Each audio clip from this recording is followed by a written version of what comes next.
currently doing really well this afternoon because they're playing around the helicopters. They're continuing to hit the same landing zones, but they're using that helicopters to then escape all the problems I just mentioned. But if you don't have that luxury, you are in so much trouble when you're trying to rotate against some of the best players in the world. That's right. I feel like helicopters haven't been utilized as much in Warzone 2 for specifically World Series Warzone as opposed to Warzone 1, right, where helicopters were a very, very big deal, and now we see them pretty sparingly, but they're still a very valuable option if you want to hit those rotates quickly. But I think that gatekeeper role is going to be like the main focal point, at least in my mind, when it comes to the final game, right, where everything is on the line and the goal is just to win, because those teams who do rotate a bit late and have been rotating a bit late get into that. I call it a bad habit. It might not be, depending on how they play it, but that is going to have a tremendous effect on them whenever we do go into that final game 6. So those gatekeeper teams, they're going to be the ones to, I think, hold the power position going into game number 6, and who knows, even our next 2 games. But as we said, we did pull the lobby back. We're going to be going into game 4 shortly, but let's look at our standings after that game number 3 concluded. And Zoo's on top, and we do have Rocket, Zakar, and Morpheus holding on. They got the game 3 win. It was only an 8-kill game. However, due to their previous performance at game 1 and game 2, that puts them in first. But I gotta say, Dream, not feeling too healthy, right? Even if I'm in first place, because it's 68 points down to 56 and a little bit down. So that point spread is relatively close. There's a lot of wild changes we could see in the next 2 games. For sure. And I mean, going through that interview with Zakar, I mean, I don't even know if they knew that they were in first place at the time, but still having that locked mentality, the job is not done yet. But you both mentioned like how vehicles sometimes can get us out of these risky situations. Team Tony White squad, we saw Spazzy that last game with the vehicle in City, right? I was laughing at how many knocks that guy was getting with the vehicle, but utilizing those situations to where you have teams already positioned on the high ground, that's where those plays, those vehicles can surely come in handy. Because, hey, if you're the last one alive and you know, hey, I can't get out of this situation, what's wrong with picking up more kills along the way with a vehicle, right? I would say not. Honestly, that was actually a talking point. We were like, vehicles are going to be an easy kill, quite honestly. But I don't think they have been necessarily, but it's still a possibility. Again, going back to the helicopter conversation from Warzone 1, vehicles were crazy. We were seeing people get run over all the time. Not so much in Warzone 2, but it's still a discussion. Yeah, no, absolutely. I mean, in stage 1, I believe it was King AJ, right? He was on his own and just goes on an absolute rampage with the Jeep, squashing about 4 different people en route. Yeah. If you're through to the late stages of a game, that might be worth an extra, what, like 6, 7 points. Like, take them. We've seen how small the margins are in terms of qualification. That's right. We know that it's going to be very tight throughout this rest of this afternoon. And although I believe the reason why helicopters and so aren't as important these days is because of the way the maps tend to be, with the higher peak in the middle. Obviously wasn't that much of a thing back in Verdansk, but with choppers and so on, you still do have opportunities to slice and dice a couple of players. Saw some in stage 2. So yeah, vehicles are indeed a key part of today that perhaps we've overlooked a little bit through the afternoon. All right, well, game 4 looks to be ready to go. Let's bring in our caster, Spider Tiff and Goj. Hey, let's try it one more time. Competitive integrity is key, and this lobby should be a lot cleaner. So Spider Tiff, Goj, take it away. All right, guys, let's get it locked. Let's get it loaded. We are so ready to bring you map number 4. And hey, maybe that wasn't your best game of the day, so you can just kind of get a good reset on it. If you're just joining us, map number 4 is here. We currently have Team Rocket at the top of the leaderboard, Team Infernal, Team Tony, Team Zathu currently holding the coveted 4 spots to London.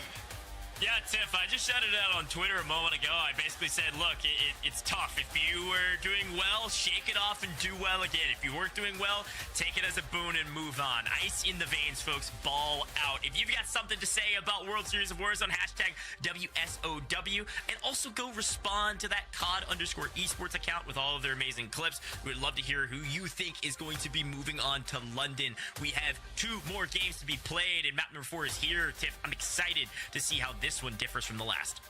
Ice in the veins and playing with their hearts. Let's get it on to the tables. Map number 4. Then we only have 1 more before the wild card is in effect, but you want to lock it in here and now. Don't leave things to chance. That's like walking into a casino and say, I'm going to put it all on a red, and that's scary. I don't like the chances of that.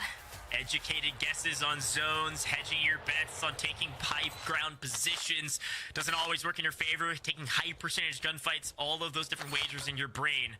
They've got to pay off here today. Consistency has been king for the teams at the top, but all it takes is one banger map, and you're right there in the equation going into the last one. Team that needs it, Team 31, Floozy, Unreal, Lyria. An early start here on the edge. No one in sight. Unreal replacing VDAT on this squad. VDAT on Team Punkhill, your map 2 winners. Team PD, your map 1 winners. And Team Morpheus, your map 3 winners. We saw a poll early on that said we wouldn't see any repeat winners. Well, I guess we will have to see Zany and co on the roof of this building as Dapu dives underneath, looking to get mixy with squad 30. That's going to be Team Tamaki. Dapu would love to kind of push this fight. You need some of these early encounters. And Tiff, I think we've got yet again another little reset here. Gonna make the call earlier this time. Make sure we can make it as close as possible. And I think this is a great call. If things aren't working out correctly, we're gonna have to reset and get people back into the lobby as fast as humanly possible. We want to make sure map number 4 in particular is as flawless as it can be, Tiff. So this time not around, you probably didn't grab a ton of eliminations. Just kind of scope on whatever that zone was. We're gonna reset map 4 and see where you can go from there. I mean, honestly, if it was a water zone Goj, I can totally see why they would just reset it. I didn't see the zone yet, but that's probably what it was. They just didn't want to give you that.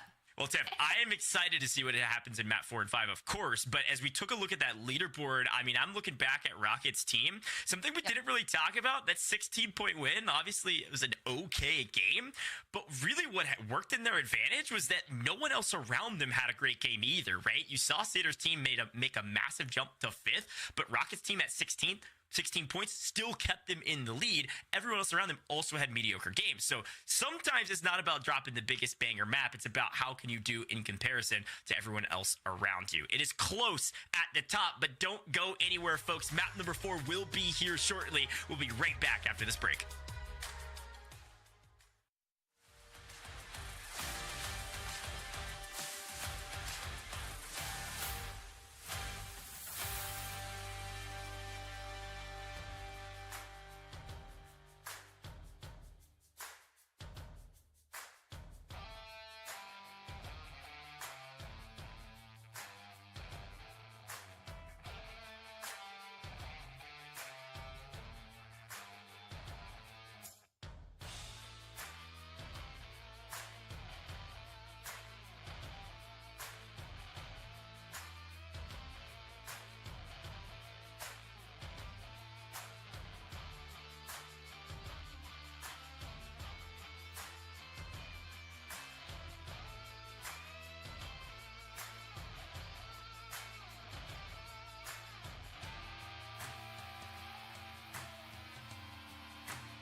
welcome back, everybody, to the World Series of Warzone EU Last Chance Qualifier presented by Prime Gaming. I'm Taylor Reflections Double, joined by Dream and Enigma. Game 4, still waiting to get into that one, okay? So bear with us. Some things happen. It is what it is. Well, like I said before, we would like to have the best lobbies possible, and we want these guys who are, competing for literally the chance at the global finals to have their best opportunity to make it. So we appreciate you guys bearing with us as most as possible. But let's talk about today, because we've already had 3 games go through. We've been looking at our standings, and I want to go back to our Game 1 Dream, where we saw a lot of pop-off plays and some great trios battling for that top position. It was a game where we ended up seeing B Groovy, Ben OG, Robstar getting the top 5 finish, Nova, Decky, Ppocecsop, get that second place, but the big win was Fluxury Quicker and Petey getting first.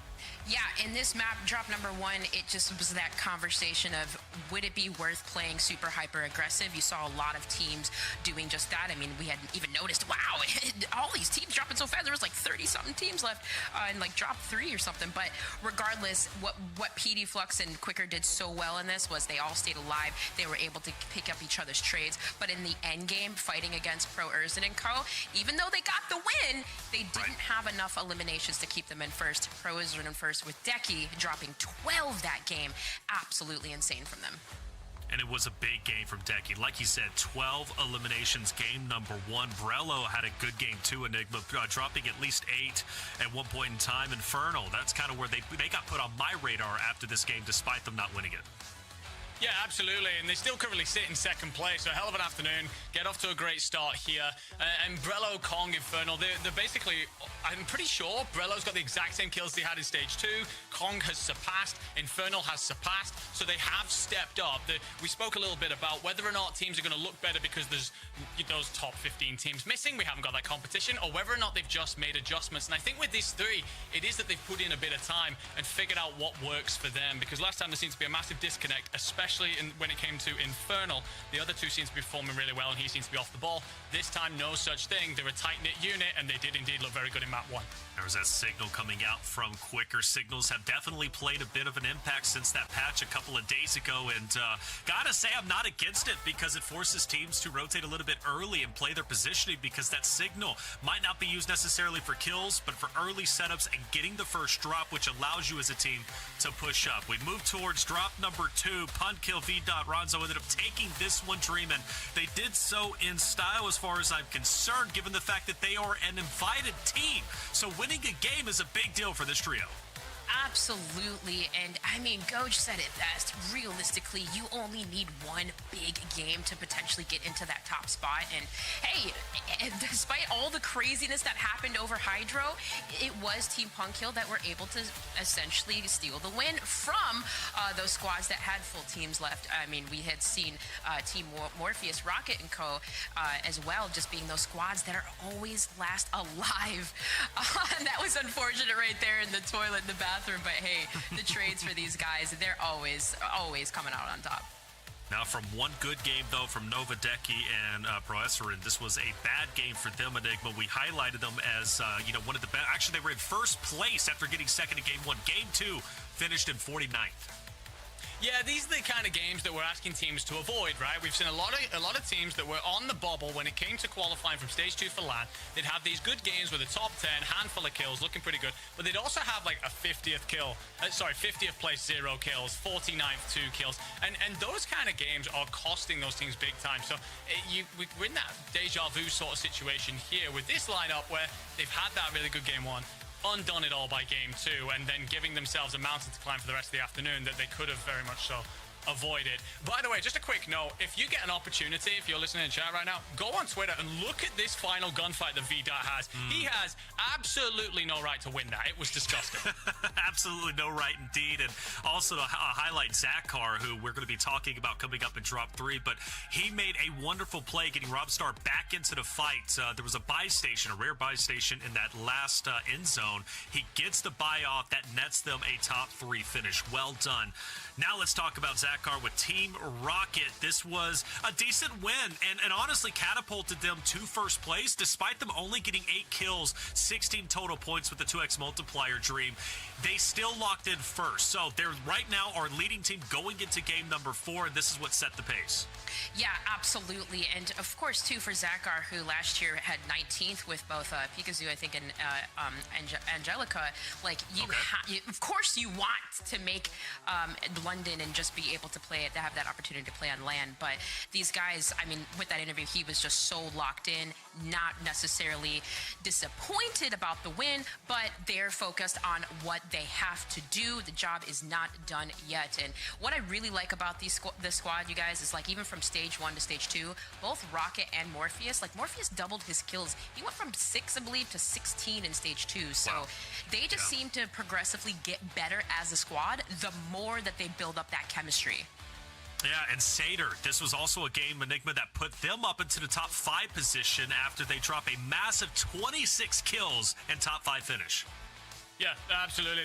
I spoke a little bit about it at the time, but the choice of how to play that city circle can be a nightmare. It's something that even the best teams in the world don't want to be forced into doing, but they do such a good job picking a spot that gives them all of river coverage, open road, and a defensible position to lock things down, pick up a whole bunch of kills. And you can see him there in 5th, holding on to that final qualification spot. It is tight, but we are starting to see a little bit of a gap appear there, I believe. That's right. So, very much so, only up from here for your top 5. So let's stay on this graphic a little bit and really talk about our teams outside of the top 4, because top 4 is what matters for the first 5 games. Remember, everybody, this is the last chance qualifier. That game number 6, we have 6 games, but game 6, all these points, they get wiped, reset. We go into game 6, and it's based on who wins that game for the final 5th spot to go into global finals. So only 2 more games remain from this point forward. So your top 4 teams now, Xathu, Tony White, Inferno, Rocket, these are the ones currently moving forward to the global finals as it stands. But with 2 more games, we have to look at 5th place through 10th place dream. Not a big point spread. So what do I mean by that? 68 points for, let's just hone in on 4th place, right? 59.2 points for Xathu. You go down 56, 47, 46, 45. We've seen pop-off games that amount to 50 plus points. That could solidify your spot literally in 1 game, and you could be moving to global finals. That's how close it is, Dream. Yeah, and how many times have we seen that too? like Tiff, yeah, exactly. Like Spider Tiff called it out last week. It happened with Z-Colors' squad. Last year, it happened with Hisoka's squad. Like dropping these massive final games where 50 plus points just severely changes the standings. So for teams like Team Infernal, who have comfortably been coasting their way forward, that's all you need to do. Pick up those eliminations and stay alive as long as possible. But one of the things too going into this LCQ that I was looking at was the percentages of the gulags won. You should not be placing first place and then the next game dead 50th with 0 kills. You're not winning your gulags. So those gulag percentages win are just, it's so crucial, so key to be able to play that late game and of course recover. That's one of the things that's hard to do, but you have to be able to win those gulags. Have to be able to win gulags, and Punkill was one of those players that did win their gulags. Remember, they win game number 2, but they did so by constantly recovering and winning their gulags, which played into a massive factor. Enigma, we saw Robstar on that list. How are they looking? Yeah, currently disappointingly sat outside of the placings. A lot of pressure on this side to qualify. I think a lot of people expect them to qualify. But one of the things is, and the message of the day, someone help Robstar. Dear God, he's got 16 kills. Groovy has 8. BenOG has 4. I had to go away and double check this to make sure. Robstar, 16 kills. You see him there in 5th place throughout the entire lobby, and yet his squad are not looking good for qualification right now. His 2 teammates picked up 12, and I'm not the guy who likes to call out individuals, but there's a lot of potential in Groovy. I've watched him perform on LAN before. I've watched him do great things. I expect more. BenOG comes into this team, and you cannot drop 4 kills looking into your last chance qualifier. And quick note, Decky is at 14 kills. Game 1, he had 12 kills. He's only picked up 2 in 2 games, so he's got a guy I expect to step it up because we know he can go big or he's going to be going home. Let's bring in our casters again. Spider, Tiff, and Goj, game 4, right? 3rd time's a charm, but hey, we want the best staple lobbies if we can get them. So without further ado, back to you once again for game 4. Third time's a charm. Thank you so much, Reflections, Dream, Enigma. Beautiful work as always. But you heard it, Goj. Enigma was asking Ben OG to step it up, manifesting a good game for them here in map number 4. Hey, I'll take it too. I like talking to players. I like saying what we should or shouldn't be doing. We're here on the desk for a reason. And hey, there it is. There's the tweet I was talking about. Ice in the veins. EU folks shake off the reset and ball out in the next one. It is what it is. And that's a mantra that goes a long way. If you're able to have that mental fortitude and acuity to walk into this reset map and say, we're going to do it again and again and again, no matter how many times it takes, I love to see it. You're going to likely see them in London. Lock it in. I love that we always talk about mental fortitude because you have to have that here. You are playing for a chance in the global finals. 4 spots here in the first 5 maps, and then we have the wild card that'll be happening later today as we have these beautiful shots of Zaya Observatory, a hotbed of activity, and one of those POIs that is so terrible to rotate into. And as we see our plane line hovering over port, kind of looks like it's cutting straight through the lower map of Al Mazrah Cemetery. You can see Team PD jumping out the back right over there, your map 1 winners, and we're locked in, Goj. We're ready. Yeah, as we started getting closer to Observatory, saw that Maze squad jump out with Ghoul. They've been dropping there every single map and seen some limited success. Currently situated, I believe, in about 11th place. Here's an early gunfight. Good God, I've seen him a couple times on Maze stage and a little bit of trouble with some OGs in the EU space. Jaffa, though, getting the better of him. Having a little bit more experience in Al Mazrah pays off. Good God, last alive for his squad and shouldn't try to take this gunfight, but where do you even go if you do? I really like how everyone's kind of gunning for the strongholds early on to get a quick loadout, so that's why we're seeing so many hot and heavy contests here. But God is just trying to finesse the best that he could, maybe take some isolated pistol fights, but you've got Prince Razzo, Callum, and Jaff over here just full body stacking. Jaff had originally played with Tactical Brit and Chunk in Stage 1 finals, but they've won the stronghold here. Chaff has 11 individual eliminations overall, leading his team. They're sitting in 16th, by the way. So, sure, sounds pretty decent out of 50 teams, but if you're looking for top 4, you're going to need a banger map to catapult yourself all the way to the top of the leaderboard. The cutoff after 5, the team at the top, team in 4th after 5 in Stage 2 EU was just under 100 points in total. If you're sitting at about 40 or 50 points right now, you're likely top 15, not inside of those London qualifying spots. Mubisti trying to push their way inside of those spots. Currently, I believe, a little bit farther outside of that, but not a bad tournament thus far. Just need to have a bit more aggression. Speaking of aggression, Team Zathu on your screen, looking to hit the res on Rakes. Meanwhile, Sisti cover fire here. Does get absolutely blown up. The res doesn't even come in. Just like that, a pistol takes them all down. Squad number 13 going big in the early game contests. Talk about a shake-up. Zathu's going to try to stabilize. If they can all 3 win their gulag, or at least the majority, they're going to be okay. But that's the team in 4th place right now, Tiff. The window of opportunity for some of these other teams inside the top 10, top 15, it's cracked at the very least. Got to make a move. Speaking of a squad, I was going to say probably the exact same thing as you. Speaking of a squad that needs to make a move, it's the squad on our screen right now. This is a team everyone thought had a chance. Same with Bling CJ on the opposite. Chow and Nobu Spartan. Now, granted, we have cast over Nobu Spartan so many times throughout Caldera, but here in the World Series of Warzone, they just cannot get any luck. Now you can see Zamza Jr. control deck immensely able to close that distance and capitalize on the that they got from Spartan. Chow also going to fall, and just like that will find themselves in the gulag. Meanwhile, Bling CJ had already hit the rotation out of airport and was like, no, man, let me find anything that I can do to just get out of here. Tiff, a great team fight win. They're sitting in 28th, a junior squad is. Like, we need a monster effort in this map. A team that can do it, certainly. A team that is going to have to put up a near flawless next 2 maps, absolutely. We'll see if they can do it as we continue to check out some of our other squads on the fringe of the map, or maybe here, closer to center. Splashed, Dareem, Darzity. Team that picked up here, changed some things around going into this fight. Whoa, yeah, tough.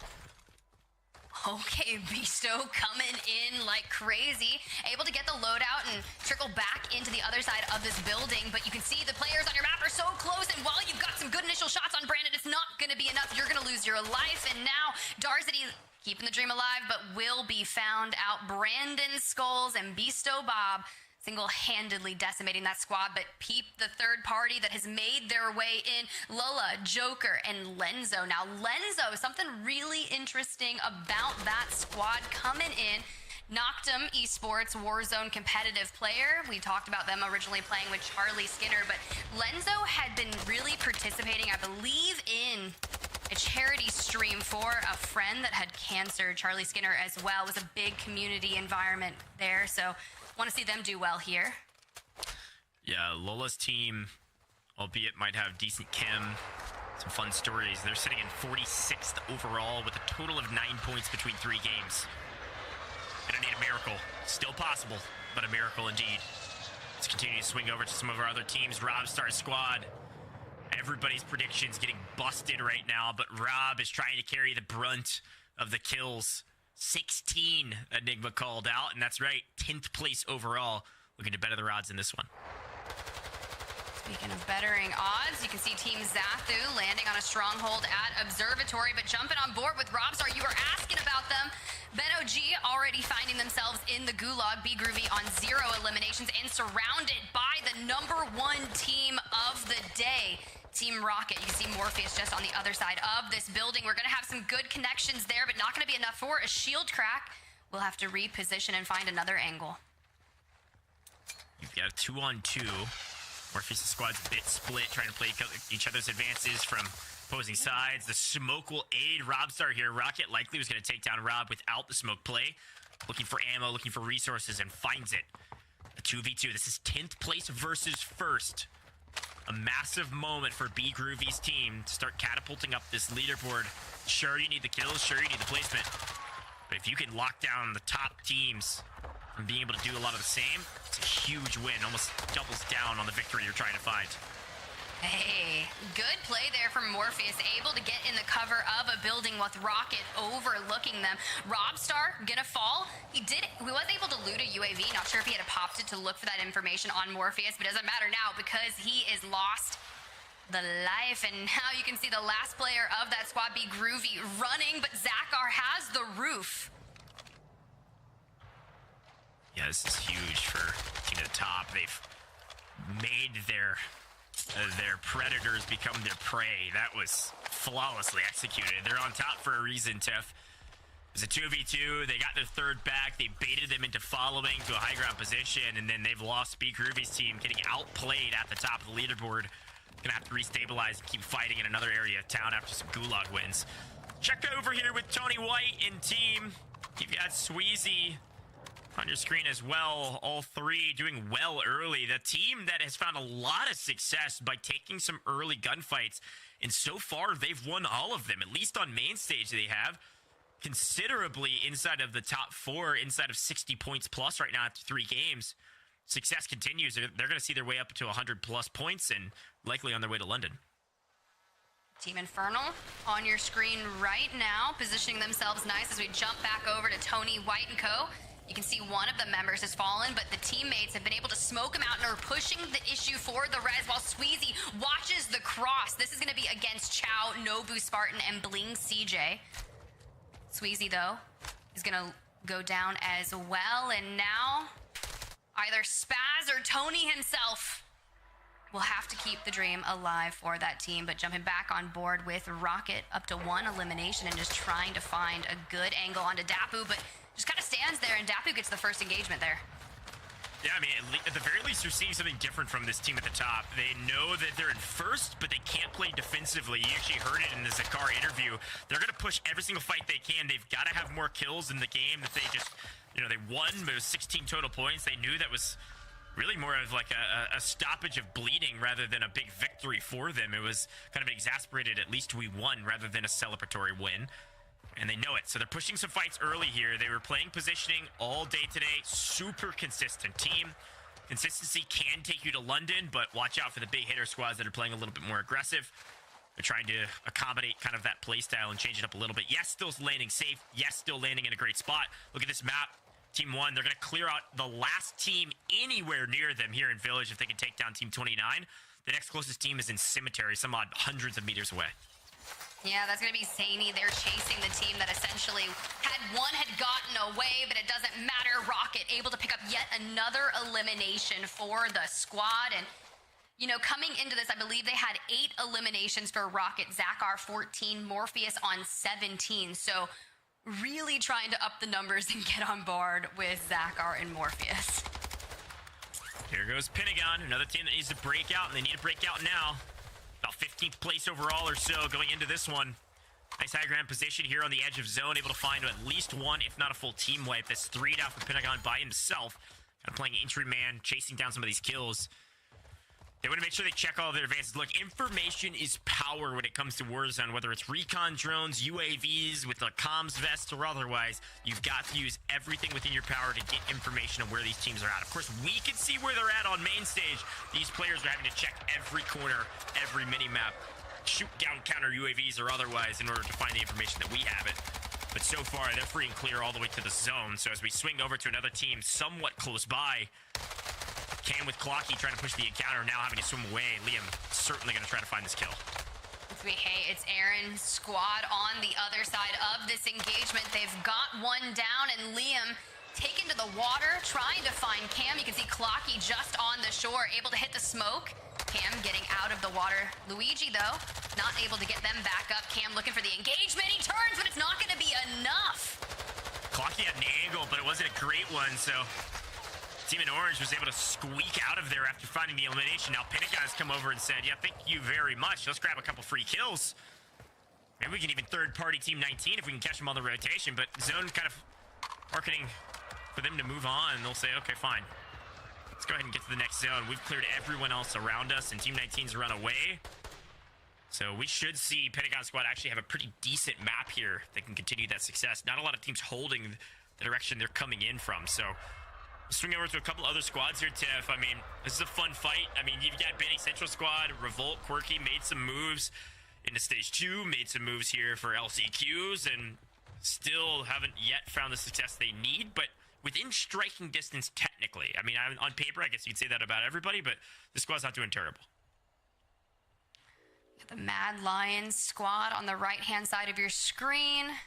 Over here in Village, you can also see Squad 32 and Primza, Zyro, and Axis over to the northeastern side of Village. So once a fight breaks out, and where Benny Central, Revolt, and Quirky are is where that zone will eventually start to pool, so you'll have to keep an eye on that. But Tony White, they found themselves in a bit of a situation here as squad number 17 just kind of dives down and takes their building.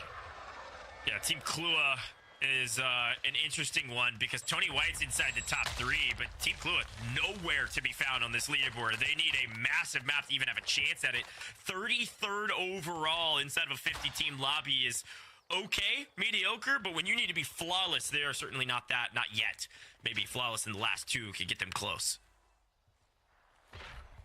Axes on your screen. Zyro is one of your teams. A lot of people were talking about him on the timeline as being that wild card team, the underdog, maybe that dark horse that could really shake some things up.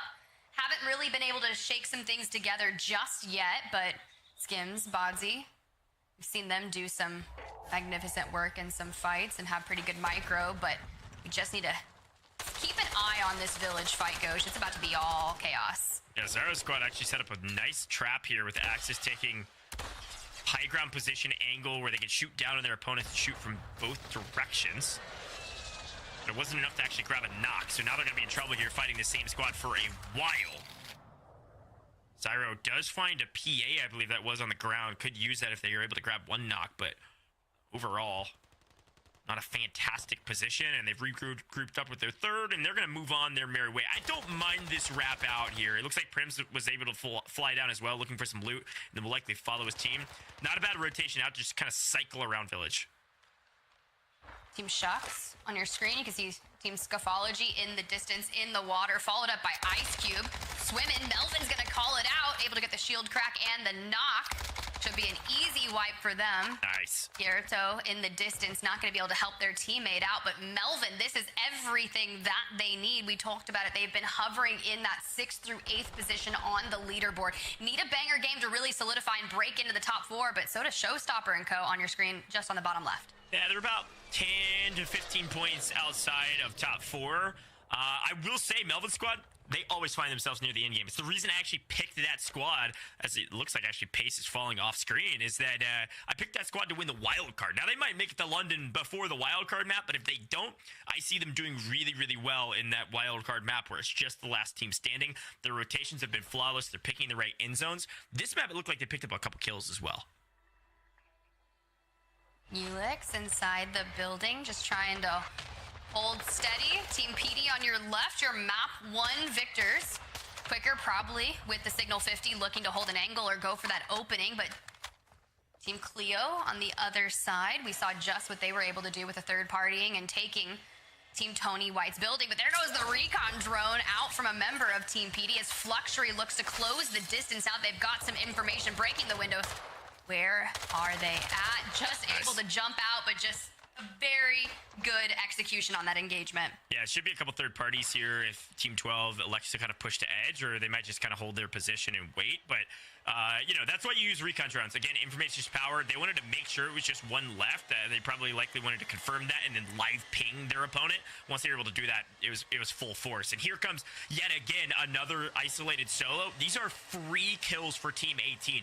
PD and Fluxury will just push every single fight together, body stack this fight. Look, you can even see him waiting for his opponent, or his teammates rather, to get up to the second floor. So free kills coming in, great plays thus far. A little bit of fall from grace, but they're still within striking distance at 12th overall as we swap over and check out a couple of our other teams. Team Punkkill on your screen. I believe it was VDAT who had that massive game-winning moment in map 2. Nice back-to-back 2, and then the signal 50 grabbing a beautiful amount of damage, coupling it with the mortar strike. That's not a bad opening. Not bad at all. I'm getting word from our dear analyst friends that Zathu fell after a tough start. They couldn't quite stabilize. Went out on 45th overall in the lobby with little to no kills, if not 0 itself. So talk about a window of opportunity. It's not cracked anymore, Tiff. A window is wide open for 4th place. That is actually scary. If I'm Team Scaphology, Team Punkkill, Team Pro Urzen. Pro Urzen was in 1st place after map number 1, so has been trying to fight their way back into the top 4. But here we are, Liam on your screen, member of that Team Hey, it's Aaron's squad, already on 4 eliminations. Basically, needs to watch out from being gate-kept by Team Punkkill, but needs to hold out as many teams as they can. You can see Squad 24 making their way towards ammo cache building. There's a lot of teams here, Tiff. I mean, I saw, what was that, 5 or 6 inside of that POI? So that's going to be a tough one to rotate into. If you're already there, likely can find a ton of kills. You just got to make sure you take high percentage fights. Speaking of high percentage fights, Team 34 is trying to take some maybe mid to mid-low percentage fights here on the edge of zone. They've got nice sight lines, and they're going to actually have a free rotation in. It's just Team 26 holding. Team 26 kind of setting up this large net on the outside, split 2 and 1. A lot of teams like to do this. Have 2 together, 1 on the outside playing a different angle in case a team pushes up in between. They have this crossfire advantage position, but not a lot of cover to work with over there. A couple small 1-story buildings overall, so that'll be a fun one to watch later. But here's the core of the action.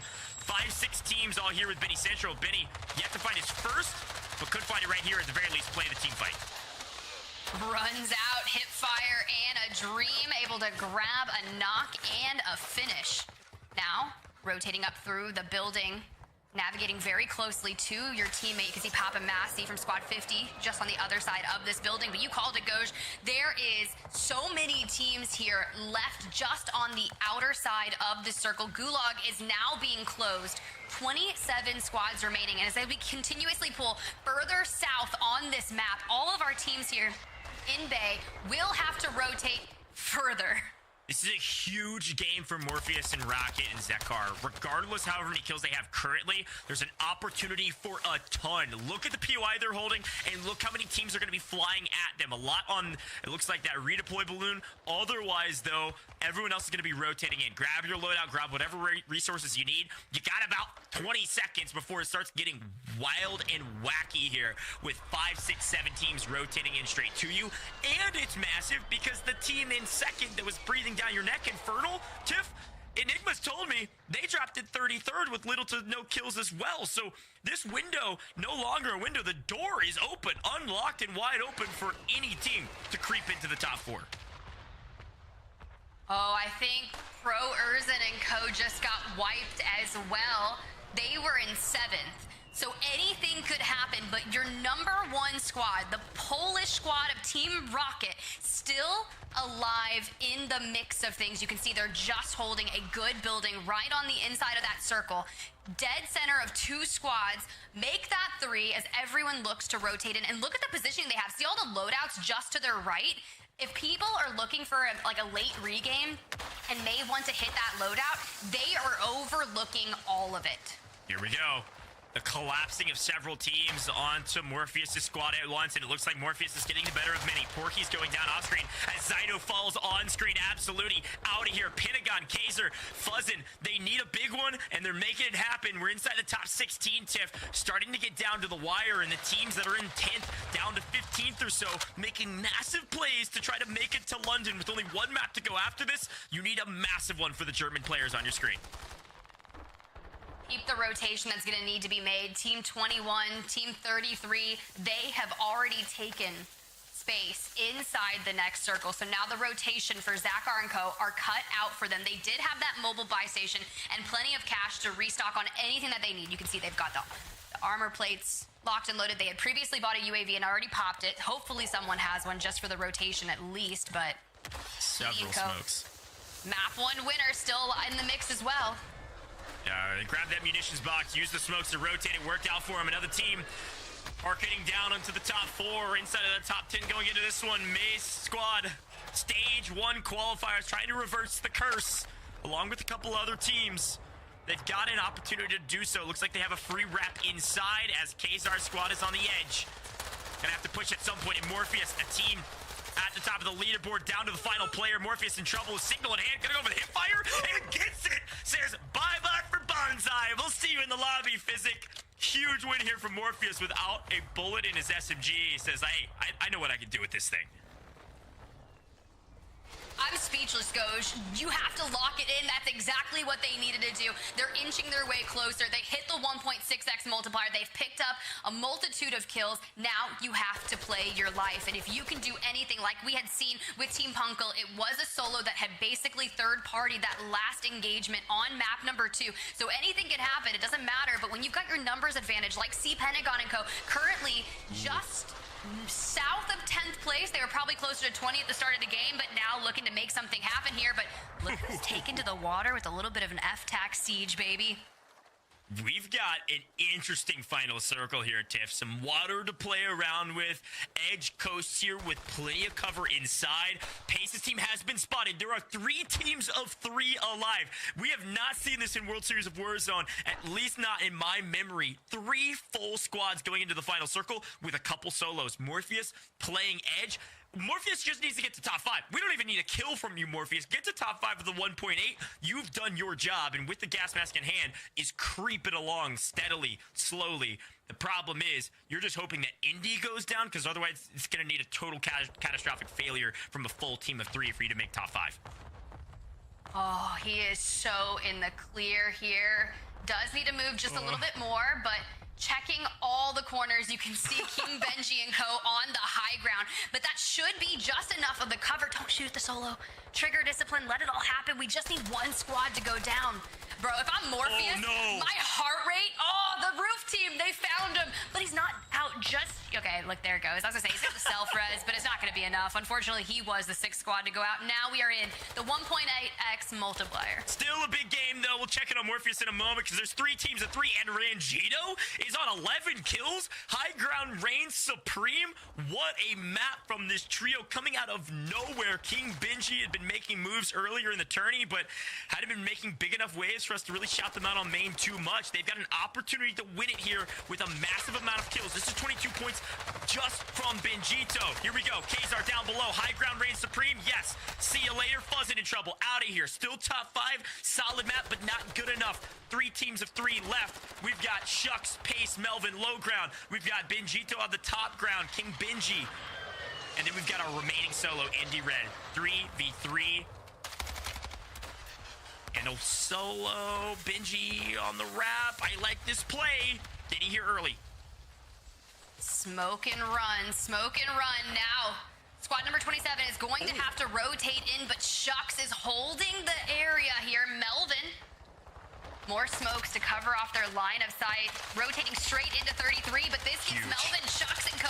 the ability to third party and try to pick up as many eliminations as possible. This is a massive fight. Shucks is on 13 by himself. The team puts up not only 20 between 2, but likely close to 30 kills. Shucks, Melvin, they said go. You said we're a wildcard team. How about straight to London in the first 5 maps? Map number 4 goes to Team Shucks with a massive victory. Likely one of the biggest games we've seen today. Look, I'm ready to see that reaction because that was the biggest map of the day. Well deserved. You had seen just how they had positioned themselves in the water. Rotated in. Let's run it back. Okay, das heißt, sie sind runter. Ja. Unten, weak. Die wollen links durch, Einer, 2 links durch. Okay, ich nade das. Weak naded. Ich muss Outplay machen, ich hab keine AR. Okay. Einer piekt die Wall, Nice, good shit. Einer piekt die Wall links. Noch einer tot. Nice. In Deep Zone. Bei mir und Melvin irgendwo. Dead. Noch einer Knock. Letzter. Good shit! Let's go! Boom, Junge!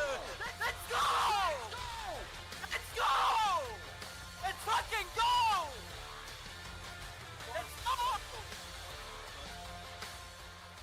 Boom, indeed. I said this in the last one. Energy is a global language. Whether you understood the comms or not, I think you can understand what that victory meant to that team. 58-point win, Tiff. What a monster map and a monster effort to likely secure a spot to London. Biggest map that we have seen thus far today, if I'm not mistaken, but 29 eliminations, just rotating, playing to perfection, coming out from the water side of that map and just snaking their way through the bay. They did everything that they needed to do. Congratulations to Team Shucks. Sitting on the fringe in 8th place going into that map at 45.8 points, plus 58, Tiff. You do the map. That's over 100 points. 103 going into the last map. Was that enough for Shucks' team to just walk into the global finals in London? Only time will tell. Don't go anywhere. We're going to be back with the final map for the main side of the competition here in the EU LCQ.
games and in-game content such as the Rat Pack with Prime Gaming. Visit gaming.amazon.com. Hit the gas and don't let up with this World Series of Warzone pack featuring a speedy operator skin and a powerful blueprint. Available in store using Call of Duty points. For all your Call of Duty esports, you need to follow along on social to get all your info in real time. Follow at COD_esports on Twitter and Instagram now. And welcome back, everybody, to World Series of Warzone EU Last Chance Qualifiers presented by Prime Gaming. I know we had a bit of a wait, right, to go from Game 3 and finish Game 4, but the wait was worth it. What a game that was with so many turns.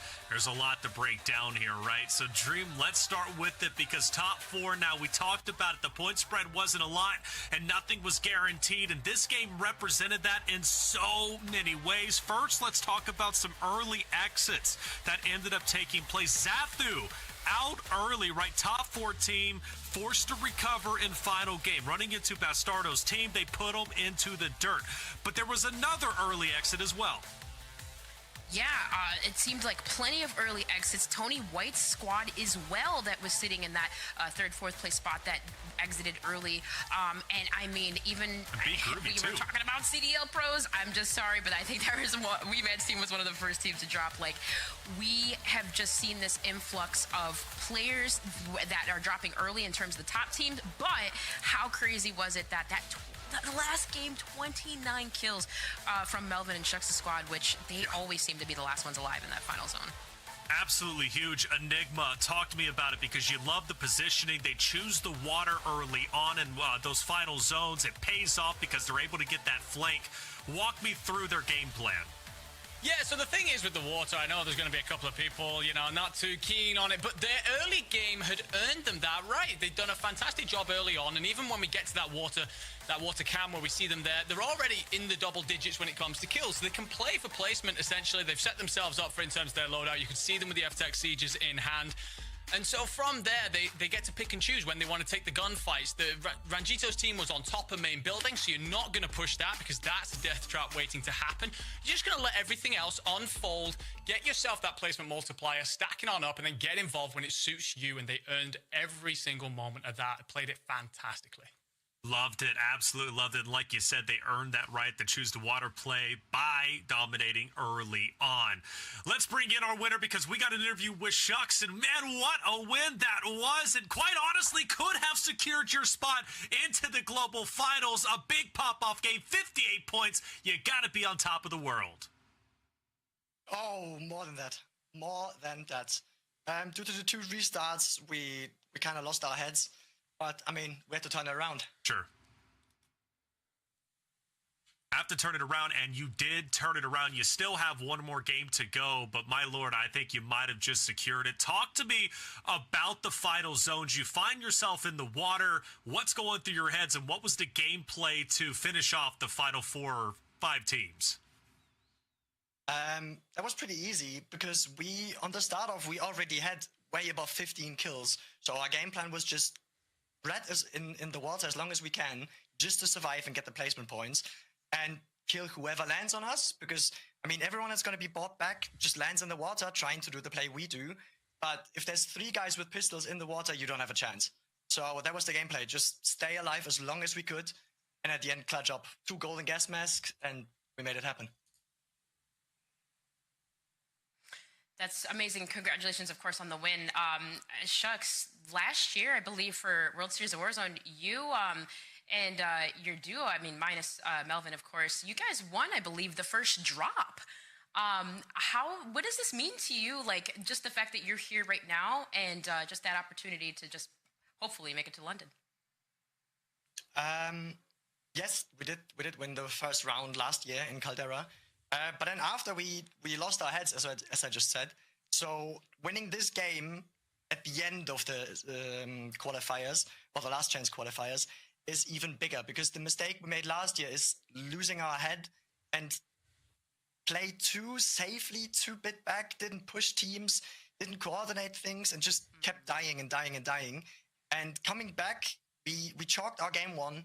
We then got a good round 2, chalked our game 3, and now this round is amazing. is absolutely amazing. And year in, year out, I'm trying to prove myself in World Series. In Verdansk, I came, I think, 5th or 6th. And Caldera, the same. And hopefully I will do it again.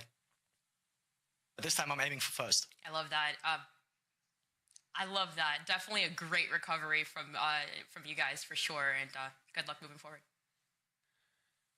Hey, Sharks, congratulations, first of all, on your insane map. I just want to pick up on something that you've mentioned a couple of times here about losing your head. So in stage 1, you guys were really good. I think you came 7th, right? You look really good in stage 1. Perhaps a bit of an underwhelming performance in stage 2, but you guys stick together. You come into today, I spoke to you a little bit before that stage 2, and you spoke about getting practice in and stuff like that. You come into today, and you said that those resets then caused you to maybe lose your head again. You picked up 28 kills in your first 3 maps. Between the 3 of you, you just picked up 29 in that one. So when those resets are going on, you're coming into that lobby. How have you managed to then clutch that sort of performance from the fire? Where did that come from? Good question. And I don't have an answer for it.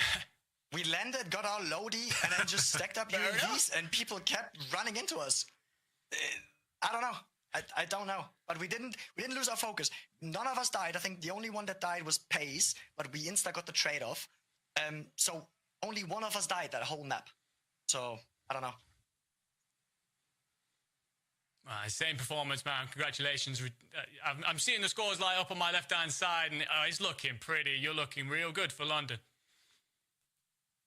Yeah, looking great for London, Chucks. I mean, you got 28 kills, I think, for the first 3 maps, then 29 kills in the final map. Talk about just going off, popping off, like you said. Sometimes you don't even know, all right? It just happens, and they just were funneling into you, and you were handling them like the bosses you are. Shucks, congratulations. One more game to go, and I think Global Finals, man, is within your future. Anything you want to say to your fans before you move on to the final map? Don't lose your head. Keep going. Doesn't matter how hard it is or how hard it will get, you're going to get through it. Grind through it.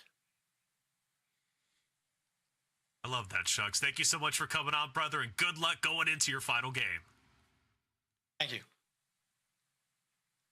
That was a good answer because that applies to life in general. I'm 31, so I sometimes go a little bit too deep and go into like dad reflections mode. But Shucks made a great point, man. When life gets hard, it's going to be all right. Just keep powering through. And he takes that mindset and applies it to the World Series of Warzone. Maybe not the strongest of the first 3 games. I mean, they are top 8, right, going into that 4th game, but they're not top 4 where they need to be. They keep powering through. Couple of resets. Doesn't phase them too much. Maybe they lose their heads, but they come right back in with the composure. They pop off with a 58-point game, and they find themselves most likely in first place. We're going to take a little bit of a break, but when we come back, Game 5 is going to be coming your way. The final game, right, for where we see our top 4 teams. Who will be moving forward to the Global Finals, and then also we'll have those standings ready to go. Don't go anywhere. We'll be right back.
And welcome back, everybody, to the World Series of Warzone EU. Last Chance Qualifier presented by Prime Gaming. I'm Taylor Reflections Noble, joined by Dream Crazy and Enigma.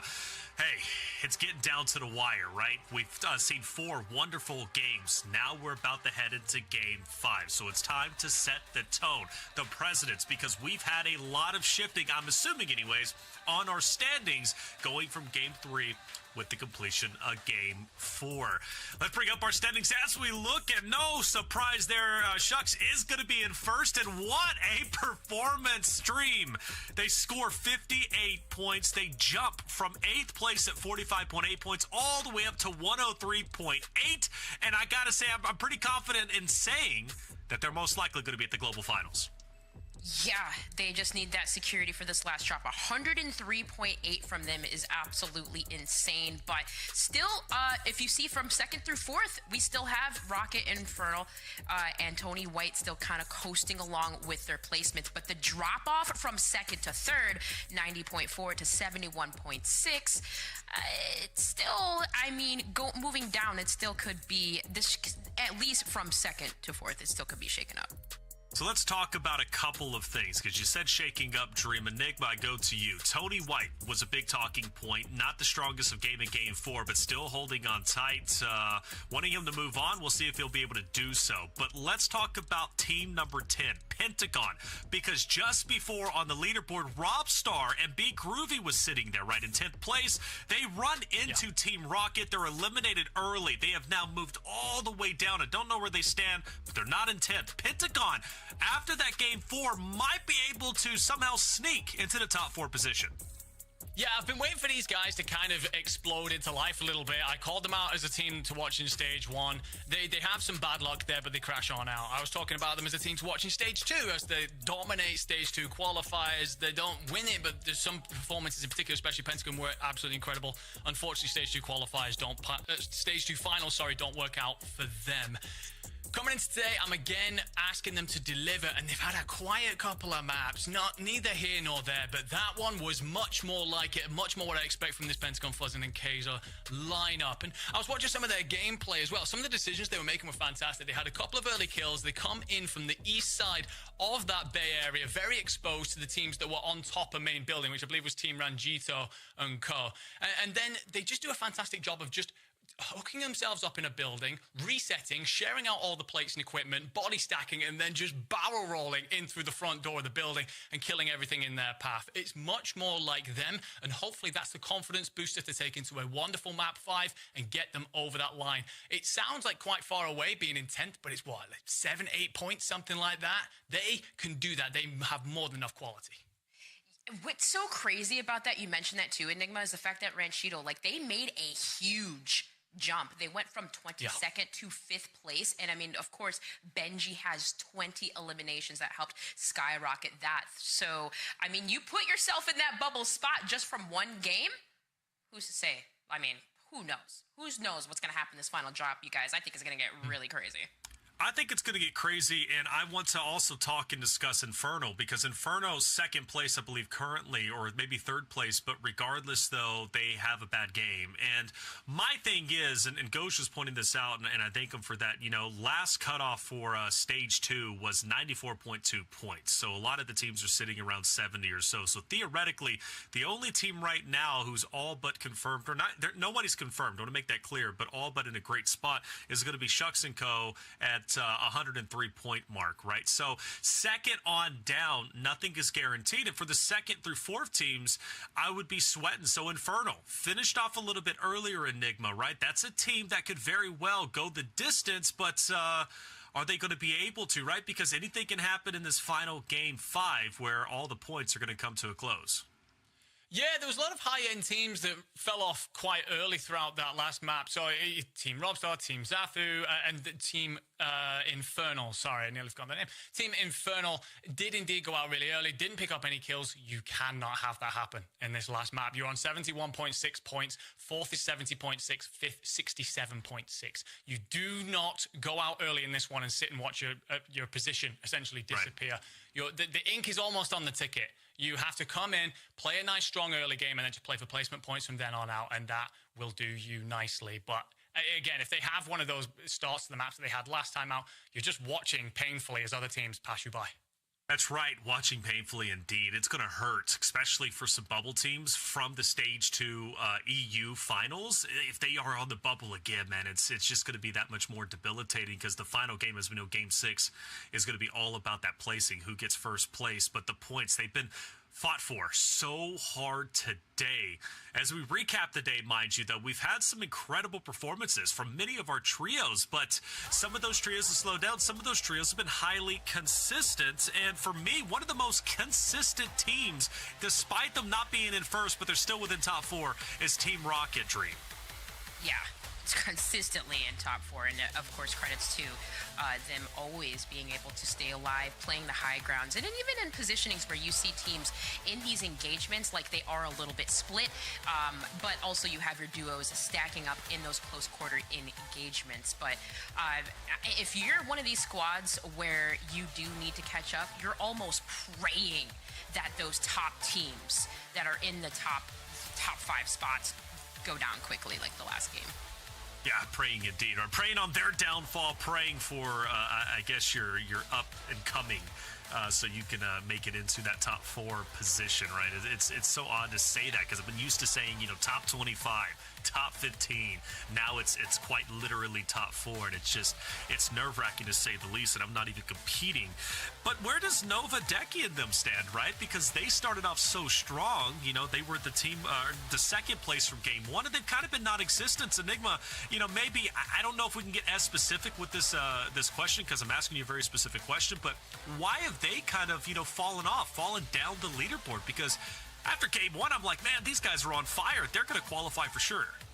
Yeah, so currently they sit in 11th on 56 points. So they're not necessarily out of it, but they do need a hell of a game 5 in order to make it happen. And I think that the reason is, I pull it back to something that Shook said about their performance last year. They win drop 1, but from there, they're not really locked in. And I think that can happen sometimes to teams, right? You get off to a fantastic start, and whether it be overconfidence or whether you're just trying to protect the position that you're in, you change how you play a little bit, and it just becomes your undoing rather than your success factor. And I think that might be what's happening to this Pro Earths squad, because they are a really talented squad, lots of experience, should have solid chemistry, but they're trickling on down the leaderboard rather than staying up there with those teams like Team Rocket and Co that we've been speaking about all day.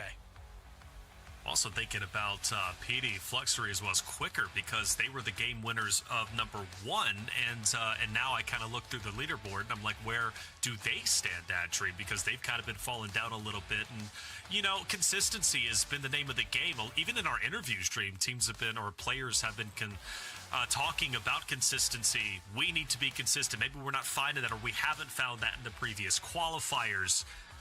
It's wild to see how quickly these lobbies can change from game to game because the competition's at an all-time high.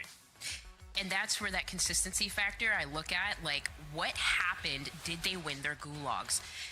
If they did win them, maybe, okay, they had a hard time recovering from these teams that are already set up, but we know that there's certain POIs on the map that have been, like, heavily uncontested, like Fortress, or, the one team that's obviously been over by Sawa Village, but it's that, it kind of goes into consideration, like, for these teams, like, as you move further along the tournament, can you recover from those moments? Like, are you a team that can, like a Juki's team that can pull out a crazy 50-kill game last map, or just whatever the case may be with these squads? You see, even Hisoka's team, right? A team like that, they have it all. They have the comms, they have the communication, but their composure, right? We talk about composure. These teams, to solidify their spots, they have to be composed throughout the whole entire tournament, even when they are down. Got to be composed all the way through. Not an easy thing to do, but that's what makes you one of the best in the world if you're able to do so. Great example would be Juki's, who has already punched his ticket into the global finals. You look at the EU performance he had in stage 1 finals, stage 2 finals for EU, first place. And that's a guy that can absolutely drop bombs on the battlefield, but more importantly is looking to prove that he is absolutely the best in the world. FIFA Kill might have something to say about it, but right now it's going to be Juki's who's currently leading the charge there. Great example for NA would be Aiden. Aiden and his team, right? Rated, Adrian, the new addition, they move on. They win stage 1 NA finals. They get second place stage 2 NA finals. Highly consistent. That's the kind of teams that, you know, need to be mimicked, especially in this LCQ. It's one thing to qualify for global finals, but once you qualify, then you have to look at the overall objective. How are you going to be able to beat teams such as Team 8, and how are you going to be able to beat teams such as Team Juki? Enigma, Team Xathu, though, they've been pretty consistent, I would say. In fact, as of right now, I believe the kill-leading team is going to be Team Rocket based off of their just consistency and their slayability, but Xathu's not far behind. Team Rocket sits at like 68 total kills, but or it should be 39 total kills, but Team Xathu's at 38, right? Even though they're not as high as Team Rocket would be. I think the problem with Team Xathu currently is that a lot of it's going the way of just one player. Rake's on 23 kills, Sisti on just 8, Xathu himself on 13. So this is almost like a situation that I was calling out earlier. I was saying someone needs to help Robstar. Rakes needs that kind of level of support around him as well. He needs to be given some support from those two teammates of his, and that will allow them then to pick up more kills, make more use of that multiplier, etc. I think one of the things as well when it comes to that Team Xathu squad, again, they start off very well, very early, and then again, they're undoing a little bit because the pressure's on them. They've got the target on their back. They then maybe change a couple of things depending on landings or engagements or decision-making, whether it be overconfidence or just being worried about losing their position. But somewhere along the line, they have started to slump back down the leaderboard, currently sitting in 6th, if my numbers are correct. They are indeed within 5 points of getting themselves back into that top 4, but it needs to pick up in this final map. It can't continue to be a downward slope from here on out. Just watching Gate 4, I was just looking at the replays. Shucks, you know, we talked about that that great play just hiding in the water. We were at zone 3, or circle 3, excuse me, during one of those replays, and they were already in the water. So I don't know how much time they spent swimming, Dream, but apparently they were in the water for quite some time. You know, it's kind of funny too, because like with these water zones, sometimes you'll see teams just setting up in the water. Maybe they'll have an F-Tech in hand, but the water conversation is always funny. But water makes a very good environmental use to be able to escape teams too as well. You got to be careful though of those sharks. But I will say though, you guys, the team that really just impressed me for real is Benji squad, the 5th place team. Just the fact that he's able to have 20 eliminations as well as Rangito, who's at 16. I mean, that is a huge jump, and we mentioned recovery. These guys able to do just that, sitting in that bubble spot now. Yeah, I think that's a great point, right? Sitting there, King Benji, 5th place after a strong finish in game number 4. Is the first time kind of seeing them. Honestly, I thought they were going to win game 4 because they had such a beautiful spot on top of that roof, right? And I was like, these guys got this, you know, just kind of watching them. But shucks, with the water play kind of rotating out, Gas Mask came into a huge play. And they kind of do at this top competitive level. It's crazy how innovative they tend to be. But last chance qualifier. There's a lot at stake here. Let's break down what is at stake, because we continually talk about these 5 maps. Maps 1 through 5. We're about to go into map 5. It's 50 trios still, right, at this point in time. But only top 4 teams advance to London for the global finals. All the points that have been gathered, Team Shucks leading the charge, right? All that gets wiped whenever we go into the wild card map. 46 trios are going to play there. And the reason why, because the top 4 teams are already qualified, they will not need to play in the wild card map.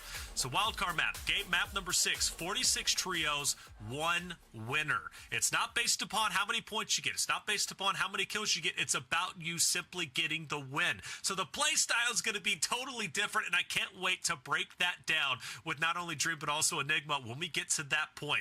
But as the lobby is getting loaded up, map 5, it all comes down to that for 4 of our teams. We're going to take a quick break. When we come back, though, the conclusion for our points will be had.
welcome back, everybody, to the World Series of Warzone EU Last Chance Qualifier, presented by Prime Gaming. I'm Taylor Reflections Noble, joined by Dream Crazy and Enigma. Game 5. We're working it out, and hopefully it'll be underway soon. Until then, let's recap today, but also talk about some of our teams that are doing fairly well, or at least that we brought up at the beginning of the show. And let's start off with Team Rocket, Enigma.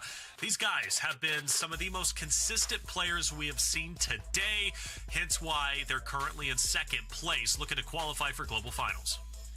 Yeah, well, something that I called them out for at the top of the show was their Stage 2 performance. They finished 16th. They miss out on a tiebreaker. One more kill anyway would have done something for them. And they had two absolutely bomb maps, dead maps. They finished 44th with one kill in map 4, 49th with one kill in map 5.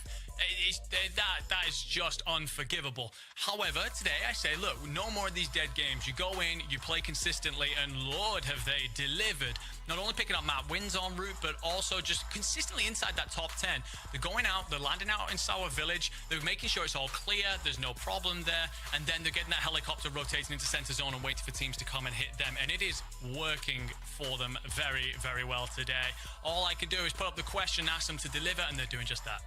Doing just that, Dream. The big talking point with them, like they were like 0.1 points away from qualifying last week, right, during the EU finals. And that's close and can be quite heartbreaking. And we had a chance to hear from Zakar during the interview after their map 4, their drop 3 win. And he was so focused, but he did say, look, that loss was really tough for them to take.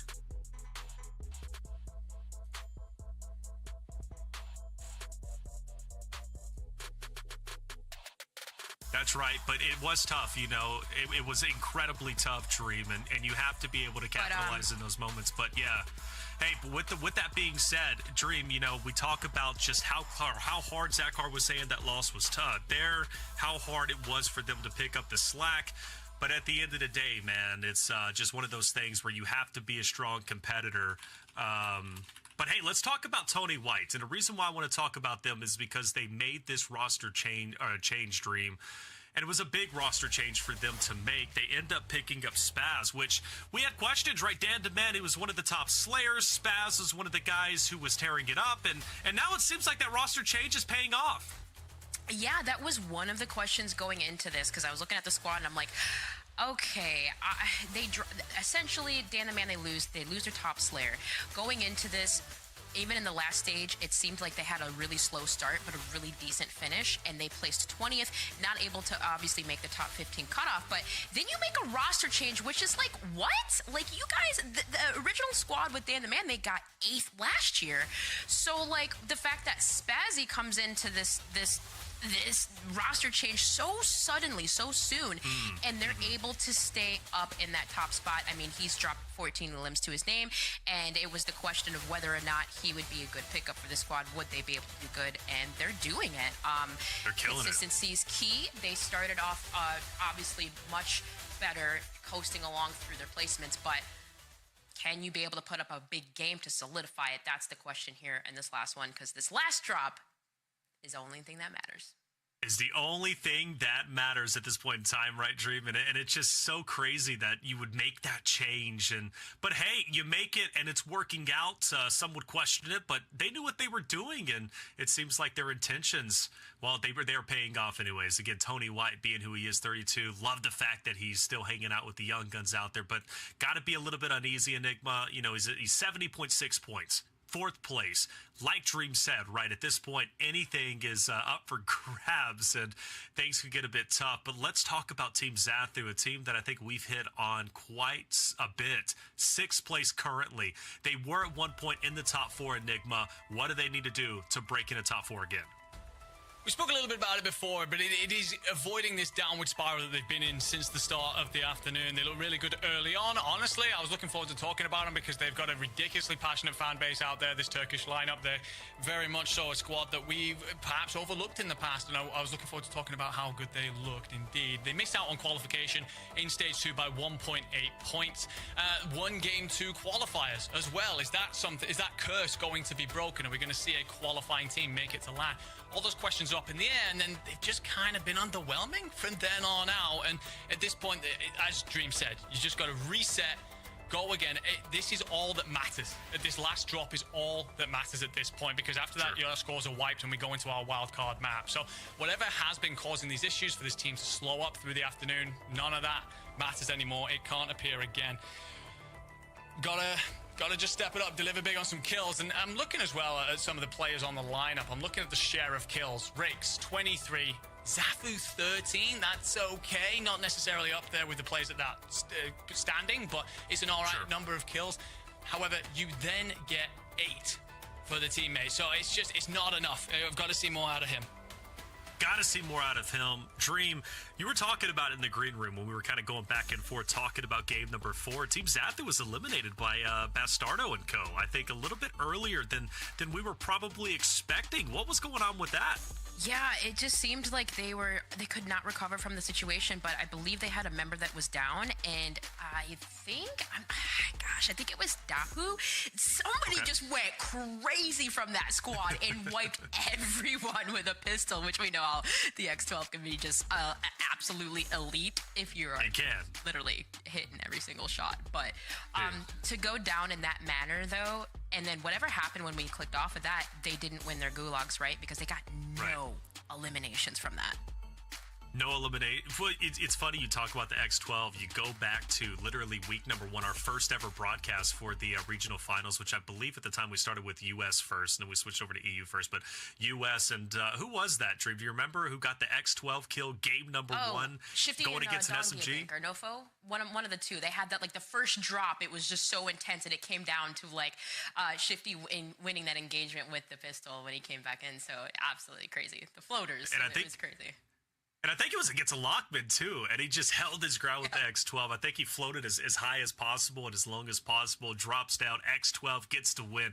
That set the tone for me for World Series of Warzone, right? Just, they're going to do anything they possibly can, and even the best players in the world can win with simply an X12, literally from parachuting coming down, and that really was a big opportunity and, like I said, set the tone in general. Enigma, let's take a look at our top elims. We've had quite a few of them today.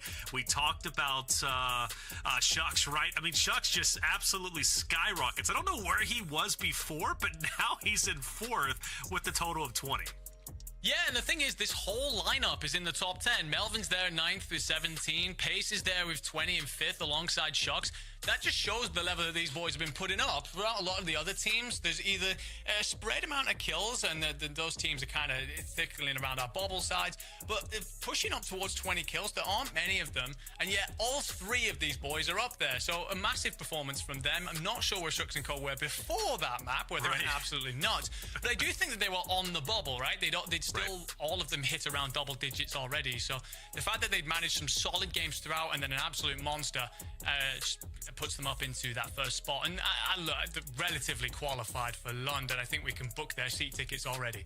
I would say so. Of course, things can change, right? We are casters. We are analysts. We tend to jump the gun from time to time, but I think we're pretty comfortable in saying that that's going to be the case unless something wild happens. Decky wasn't on that list. We talked about Decky leading the charge. He was the kill leader after game 1 with 12 total kills. We saw the elimination leaderboard again. I think a couple of games later, he's sitting at 14, only an increase of 2, and now he's not there.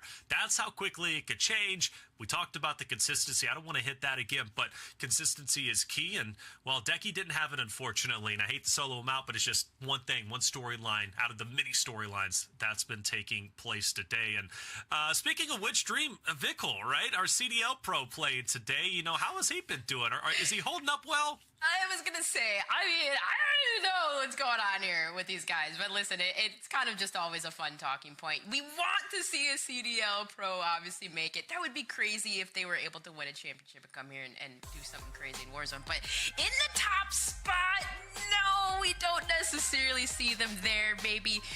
Got the gunny, but the rotations, that's the thing. You don't have practice on a map where other teams know how to rotate. They know how to work every single POI on the map and know what would benefit them. But hey, 43rd place, 16 kills. At least you're not in the bottom spot. Yeah, well, I think one of the things is that around these CDL teams, around these players coming on over, there's a couple of skill sets that do rotate on over, but obviously some that just don't exist in CDL compared to Warzone. And likely vice versa. But I had a conversation on the timeline about this recently and what would be a good move for a CDL pro looking to come into the scene. I think if you take one of those CDL pros, take the gunny that they have, the level of comms, the level of determination and drive they have to become the best in their craft, and pair that with two Warzone pros, I think you get yourself a ridiculously good team. I think the problem is if you overwhelm with CDL pros, whether that be a 2-man or a 3-man, you just lose some of those key chemistry moments, those communication moments, perhaps decisions, as you said, around places of interest and rotation. So I do think that there is plenty of room in this space for CDL pros to come on over. They're a talented bunch, but I just think you lose too much if you've not got that Warzone element in there as well. I think we got Scrap, Illy, and a couple of others joining tomorrow for the NA side of things. So CDL pros are going to be back. This is only the first one, right? So we'll see how well they do tomorrow because Vickle, I mean, hey, look, it's fun to see him competing and see him out there representing the Florida Mutineers. And Scrap, Illy, though, scary. Scary. Did I hear Hook as well, who might be competing tomorrow? Maybe so. But if that's the case, you want to talk about having the gunny. The man, he's got the gunny at one point representing Optic, right? So like what I'm seeing so far from those CDL boys, and if anything, like them playing in World Series of Warzone. And I think it's been fun, right? From stage 1 to stage 2, even with the open qualifiers, we've had some great teams enter into the mix that we didn't necessarily know who they were at the start, but we ended up learning a little bit more about them. And it's just been such a wild run, you know, with the way that this format's been. And not to mention, too, right, the addition of the prize pool of $150,000, I believe it was, for each one, and $30,000 being earned for first place, right, from not only the NA-EU regional qualifiers finals, right, from stage 1, but also from stage 2. It's been a big deal, you know, for what it's worth. A lot of money's been earned and a lot of opportunities have been made with this open qualifier system. But NA is going to be wild tomorrow, and hopefully you guys will be there with us. It's going to be same starting time, and should be pretty good because I know NA-EU, they've got this battle. And Dream, it's actually funny. Because for the first time, right, in quite a long time, NA is going to have to compete against EU on their home turf. So do they get a buff, right, playing in London for the global finals? Yeah. Well, if you're asking me, I would have to say absolutely yes. I heard that London events go crazy, and over the years, I've been to plenty of events, and I've traveled and I've competed, but I've never personally been over to the home turf in London. And I think for EU, I think that's just going to always spark up some extra zaz there, reflections. But I will say this. The rivalry between both regions has just been something that I feel like NA has gained a lot more respect over the EU region over the years because, like I said, in the beginning when I first started competing, it was like everything was here, all the events were here. There wasn't nearly as respect for European players because they're like, oh, they're bad. You instantly get voted out as just being bad, right? But over the years, I feel like we've seen a lot of talented players come into the woodwork, come into the mix. Right. You think of CDL players, of course, Hydra being the big one, which I had the pleasure in Vegas to see him take that championship. Absolutely insane from the boys in NYSL. But, like, there's so many players that are coming from the European region that are just dominating over here in North America. So now we're on their turf? Absolutely. There's a buff. I love it. What about you, Englishman? What do you got to say? I mean, look, I called it at the end of stage 1, EU on top all day. But very quickly, let's talk about that NA-EU merge and how that's going to work out, because this is going to be interesting. Because at the minute, a lot of teams are kind of like, we're going to figure out exactly where we want to drop based on where everyone else is. That could all change when it comes to NA-EU. We could have an NA team thinking that maybe Village is going to be completely empty, an EU team thinking that Village is going to be completely empty, and they land together, and all of a sudden it's like, okay, we got to contest this. Does the pace change? Does the meta change? How do you feel when you suddenly realize you're shooting at Tommy and Co? That's a whole conversation to be had. Right. How are these players going to do on LAN? There's some LAN experience in here. You just brought up a couple of world CDL champions that might be taking part in the LCQ tomorrow. That is definitely going to be a buff for them if they manage to make it to London. But the thing is, you're asking, like, is there home advantage? 100%. You're in the copper box, ladies and gentlemen. You've got a crowd there that are starved, passionate, and desperate to get loud and support their boys. Juki's walks into that arena, puts up a massive score. That place is going to erupt. How will a lot of these young players deal with that? We will find out, and I cannot wait to see it. I can't wait either, man. Rated, you know, the experience that he has too, right? Something to think about, playing on the CDL circuit, playing COD for some time on the competitive level. LAN experience is going to make a difference. And I think I even brought that up to Juki's when we were interviewing him. I was like, because he was like, this is going to be, I think, his second LAN or something like that. So not a lot of LAN experience for him.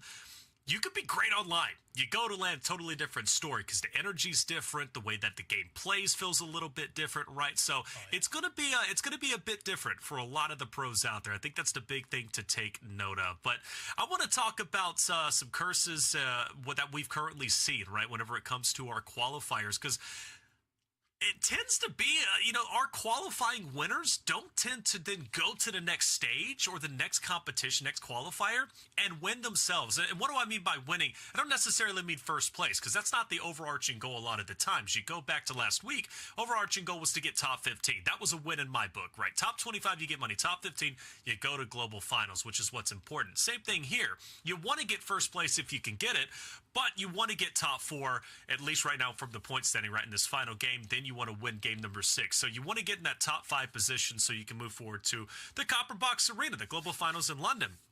But we go back. Ghoul, right? Team Ghoul, #1 in stage 1 quals for EU, hasn't made it to London yet.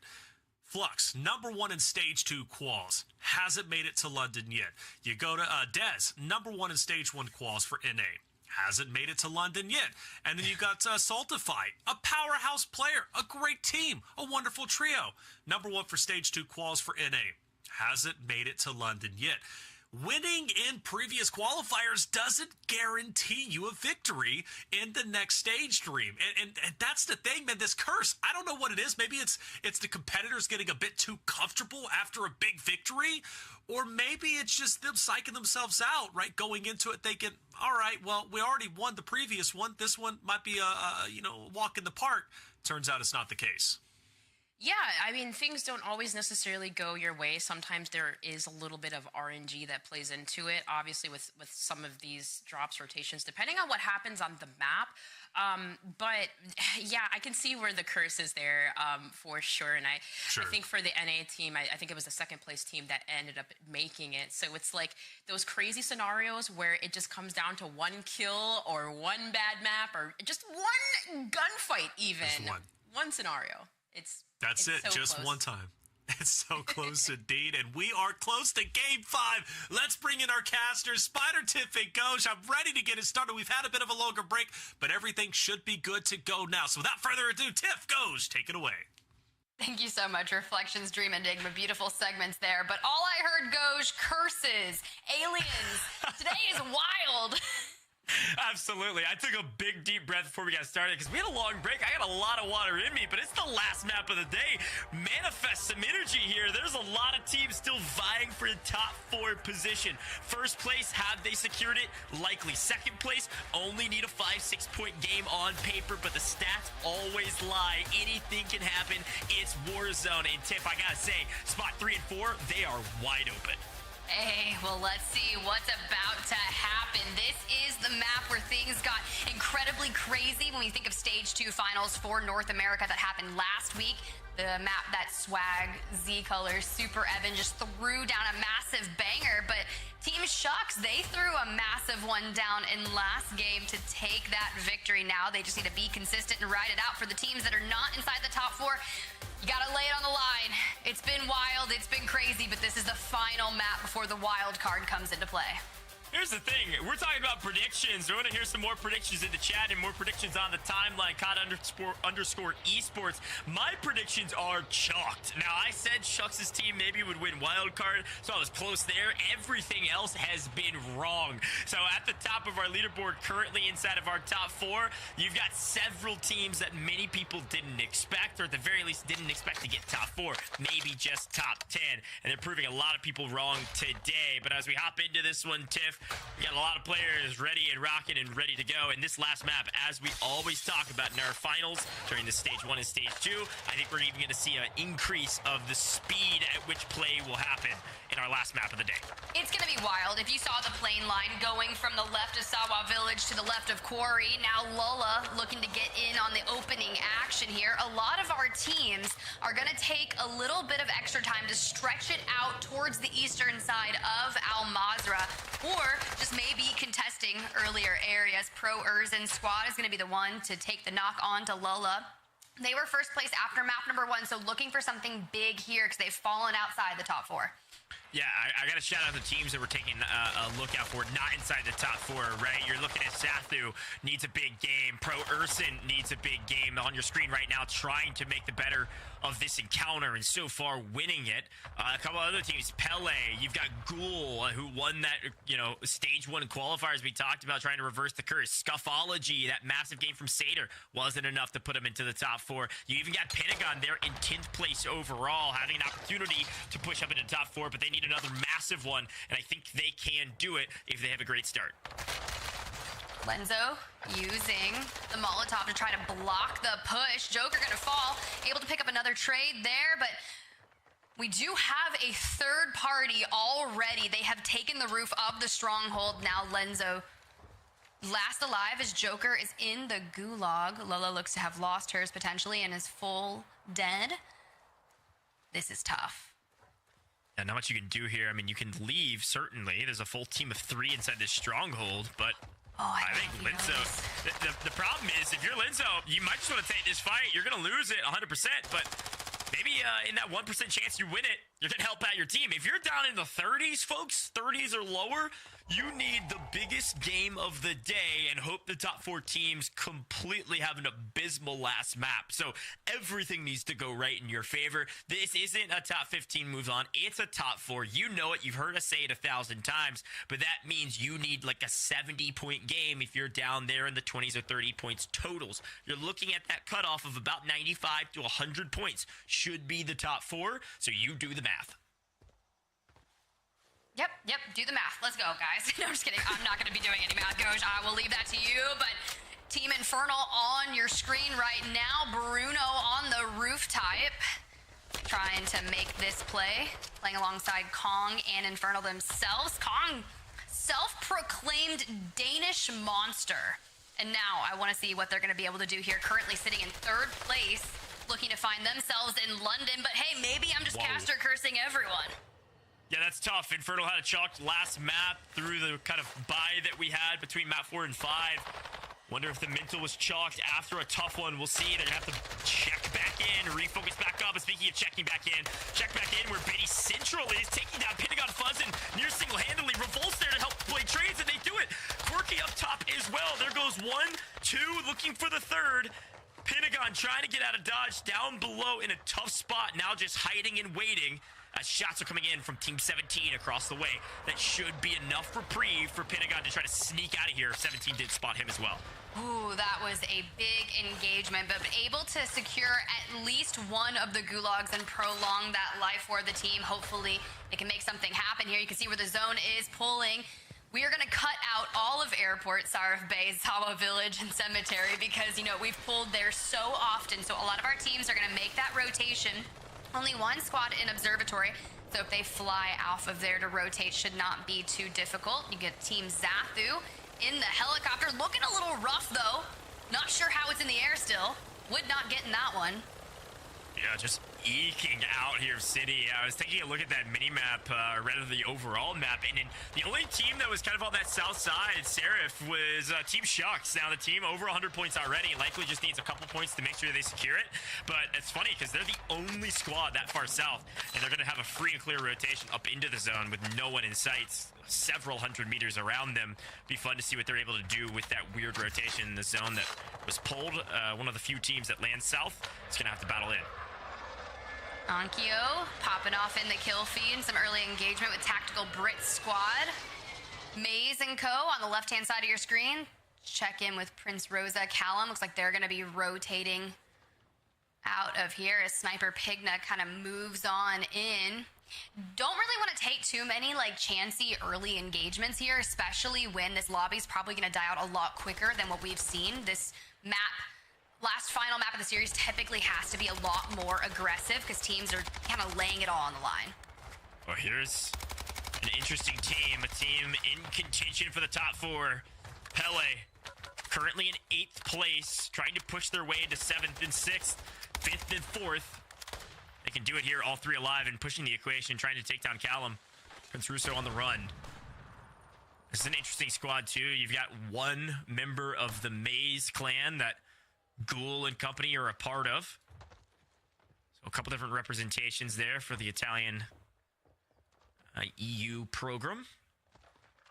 So far, so good for this team. But again, 8th, 9th, 10th, doesn't matter. Got to be top 4. So keep up the aggression. Play as a unit.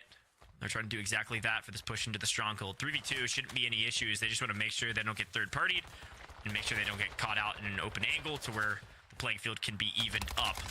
Callum, of course, trying to isolate every 1v1 they can. Okay, Pella, we see you. Able to grab a crack. Dives behind the building, regaining up on those plates. Looking for the re-peek, but they inch ever so closely to this stronghold. Oh, Callum, you gotta be careful. Nice play. Takes out one, 3v1. Should be a free and clear victory here. Pele is actually just going to grab it himself. Doesn't even need the help. Now, we talk about those situations. You might as well use the help, but Pele will take those, whether it's a 50-50 or otherwise. Let's move over to another 3v3. Lipton in trouble, but has found one, making this fight a little bit easier. Look who's lurking off into the distance, though. It's Shucks. Going to potentially try to third-party this. Bastardo looks for Liam. Liam answers back in kind. A nice team win here. It's fast enough to where Team Shucks can't third-party. Fantastically executed there from Aaron, Lipton, and Liam. Look at Melvin, though. Just kind of gonna hit the drone. Not a bad play. Curious to see if they're gonna land on top of the building or if they're just kind of looking for some information of this Hey It's Aaron squad. They've been here since pretty much the beginning of the map thus far, and we're about 8 minutes into it. But Melvin grabbing ultimate high ground and able to grab a knock and full on to Lipton. So now in a 3v2 situation. Yeah, insult to injury. Insult to injury for sure. Being able to grab that pick, it was a 5-head play, to be honest. 5,000 IQ, hits the balloon, or rather the drone, makes it up to high ground, grabs a pick, forces Liam off of this position. Now Team Shucks has rotated all the way from the bottom of the map up to Observatory and then command that POI. They are winning for a reason. They are firing on all cylinders. The team right behind, Team Morpheus, Sakar, and Rocket, all they need is an okay game to seal their fate to London. And I gotta say, Tiff, from a team that's been the most consistent team by far on paper, the desk broke down this team's strategies flawlessly. I can only imagine they're gonna see a 10-point game or so that they need to secure those tickets. Just need to be consistent, and they have been so impressive here. I mean, you heard Zachar just talking about what it felt like to lose out on a ticket early in stage 2 just by a tiebreaker. And honestly, if you're that close to feeling what that feels like to not make it, you do anything that you can to never feel like that again. Couldn't agree more. They were not happy with my tweet that I put on the timeline, but didn't shake their mental. They're locked in. And see our first place team pushing the fight here onto Pro Urison. If you're Nova, at this point your team's so split. They don't really have a net set up. Nova's all alone. This is a free kill. A mistake looking back on Team 20, allowing the team to get that separated, whether from a buyback or just simply thinking they had this POI to their advantage. Shucks' squad is flying across this map, having traversed about 50% of it as Lipton catches another out in the open. And this time it's the other side of the Maze squad. It's Ghoul, Diablo. Looks like Hey It's Aaron's squad made the rotation from Observatory down here to Marshlands to potentially use that buyback, but Diablo able to get the squad back. Now Ghoul on the inside as they wait for Raz to join them. But they don't have the rooftop, right? So if I'm the teammate coming back in, the last thing I want to do is try to land on that roof or anywhere nearby because then you're just going to get shot out of the air. Yeah, Ghoul's team's in position to potentially strike for top 4, but they need a big one. Ghoul's actually had a great start. Now all 3 alive, but likely separated. Ghoul's going to try to sneak a few kills. They had 4 or 5 kills between the 3 of them with 35 teams up, and they were situated in 11th going into this map. So an opportunity, certainly, but they likely will need a top 5 finish with a sizable amount of kills. Horrid trying to do the same here, pushing the equation on the edge of zone. Couple teams down below, but it's actually that Maze teammate from a different squad that's in trouble in between these two squads getting pinched. It's typically what happens. That player does like to play as support to one other member of the team, but your map 1 winners are starting to rotate on in. That's gonna be Flux, PD, and Quicker. We know Quicker's likelihood the sniper for that squad and is about to be right on top of this player. But Nice Quicker play. gonna go down. Beautifully done. You know what's crazy about this team? They're still clawing at this map. They were 8th going into this lobby. Tiff, they made one adjustment. They got 49th in the Stage 2 finals, and they're here with an opportunity to go to London because of the last chance qualifiers. If they can get Pele back, they've got a huge opportunity. 49th with Pele and Ataju. They swapped in Sniper Pigna, replaced Kibsy, and now all of a sudden they're knocking on those airplane doors to go to London. It's an opportunity. But that opportunity is slowly dwindling if they can't stay alive here between several teams. About 5.2 points outside of the top 4. It's pretty scary. That's really close. Anything could happen. Bling CJ able to wipe squad 42. Now Flux already on 5 eliminations. Not bad, right? But they were outside the top 10 coming into the 5th map. That doesn't mean it's done and dusted. That's only 10 points, a 10-point difference. That's right. There was 10 points going into this map, separating 10th and 4th place. 11th, 12th right there as well. So many teams have an opportunity. Inkyo squad is a team that everyone expected to be in the top 4. Every person I asked for. Repulse, FIFA, myself, several of the other casters here and analysts. Inkyo was on the top of mind for everyone with how strong they are in game. Now they're taking a gunfight against a team in the top 4, having to prove their worth between a really tough fight. Inkyo goes in as the entry man and just gets absolutely annihilated. Tony White squad, everything's clicking for this team. They are moving different, moving as a unit.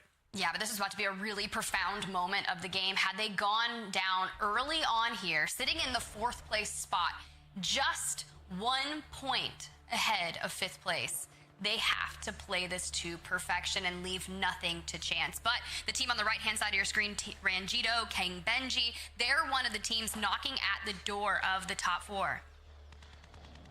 It's certainly possible. They had such a strong game in the last map. Pushed them up the leaderboard pretty dramatically. Excited to see what they're able to do in this one. They're going to bide their time, though. This team actually moved King Benji into a slot, replacing Sharpie D. But overall, they got 48th. So yet again, a team near the very bottom of the leaderboard, having a pretty solid day today. Zathu, Sisti, and Co. Last we saw them, they were flying a rather janky air helicopter to the top of high rise. All 3 of them still alive, making a rotation down for the low ground, just you can see on the outside of that circle. Lobby is dying out relatively quickly. I've been using about the 18-minute mark for the top 30 squads as a benchmark. Usually there's about 38 squads by this time, currently sitting on 31. Sisti, though, taking some shots on Bruno, Infernal, and Co. And going to keep focusing on that rotation. You can see they've just kind of went a little bit further ahead of that squad, so they need to be very hyper-aware. I'm getting word from some of our analysts here that it looks like Pentagon squad was full wiped, so one of the teams knocking on the door. They were 10th going into this one, I believe.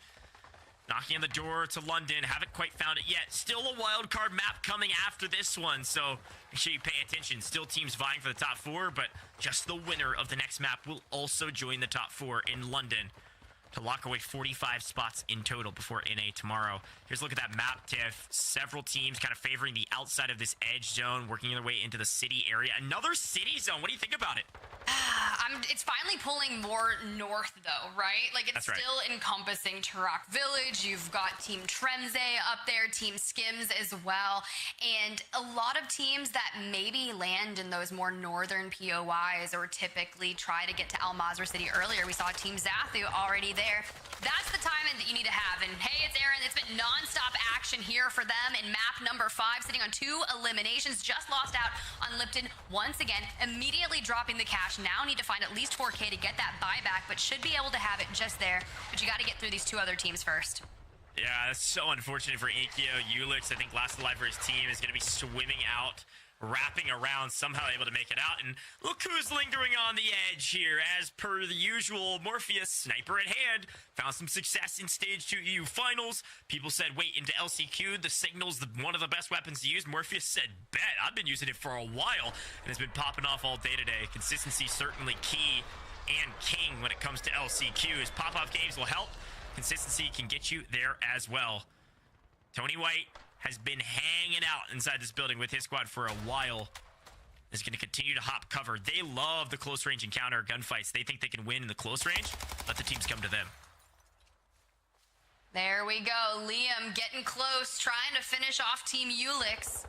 See if they'll be able to do it, but we've got a nice 3v3 standoff here. Ulix full wiped. My bracket's been busted, as they say.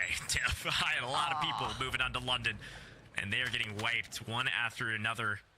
But I love getting proven wrong, to be honest. It lights a fire when we put predictions on the timeline, etc. A lot of teams wagering that some of these squads make it through, and now some more unknown or teams maybe trying to make a name for themselves are proving all the casters and other competitors wrong and saying, no, this is our tournament, this is our house. Got an opportunity to go big, and we're doing that. Ooh, Kong falling in the kill feed. That's going to be rather detrimental to Team Infernal, currently sitting in 3rd place. But Minua, they're making the move, trying to close the distance, look for an opening. Sniper Pigna, oh, that's a good way to open it up. It does get kind of gassed out, forced to reassess the situation. But look who's coming around the outside. Nice, the drop is going to go to Minua. It's a big gunfight. This is Team 8. We've been talking about him. Sniper picking up Pele, making a move. They've evened the tally to 2v3, but one is down. They let this self-revive go off, though. They're going to be at a player disadvantage. They need to make a move, and they need to make a move now. Minua trying to even it up, change it up. Pigna, one from behind, goes in front. 1, 2, buckle my shoe, Tiff. They take down the team in 8th place. Minua last standing. That is just... That player is just different, Goj. Absolutely different. Impeccable. Mind blown. But now we turn the tides to Infernal. Your 4th place squad looking to hold tight on that last position. And if I'm Team Zathu, Sisti's right there, smoked out in the building, breathing down the spots of the top 4. Knowing what I need to do is take out Infernal. These better be the most important dolphin dives of your life. So many teams that are on the fringe getting wiped. The window of opportunity wide open. The door of opportunity, it's at least cracked. We got a couple teams on the inside. Tony White in particular that I believe maybe it just got eliminated. All of a sudden out of it as well. The door is open. Somebody was trying to push a dresser up against it to make sure it would stay closed. Infernal, the last person standing, I think, potentially inside the top 4. And it's just one player. See Sissity kind of flanking around the outside. No, Team in first, still here, still thriving, and still finding eliminations. Hey, it's Aaron. Hello. Shucks is here, causing chaos. Pace is going to get the trade. Oh, come on, Pace. Gonna have to keep on keeping on. Shucks fully elimed. Pace now trying to navigate this rotation. This is a disgusting rotate out of 10s here. You do have 2 squads. Squad 33 on your left, watching your cross, waiting for you to push out. Let's see if Tony White and co are faring any different as they make the push towards squad Darcity. Diram having that high ground on Sweezy, but Sweezy navigating the head peaks really nicely. Yeah, I thought Tony White's squad potentially got wiped, but they're fine. They're killing it. This is an opportunity to go to London. I don't know if they've secured it yet, but they're doing a fantastic job of staying together, staying as a unit. I mean, they're almost just holding hands as they come around every single corner to make sure they don't lose a single life.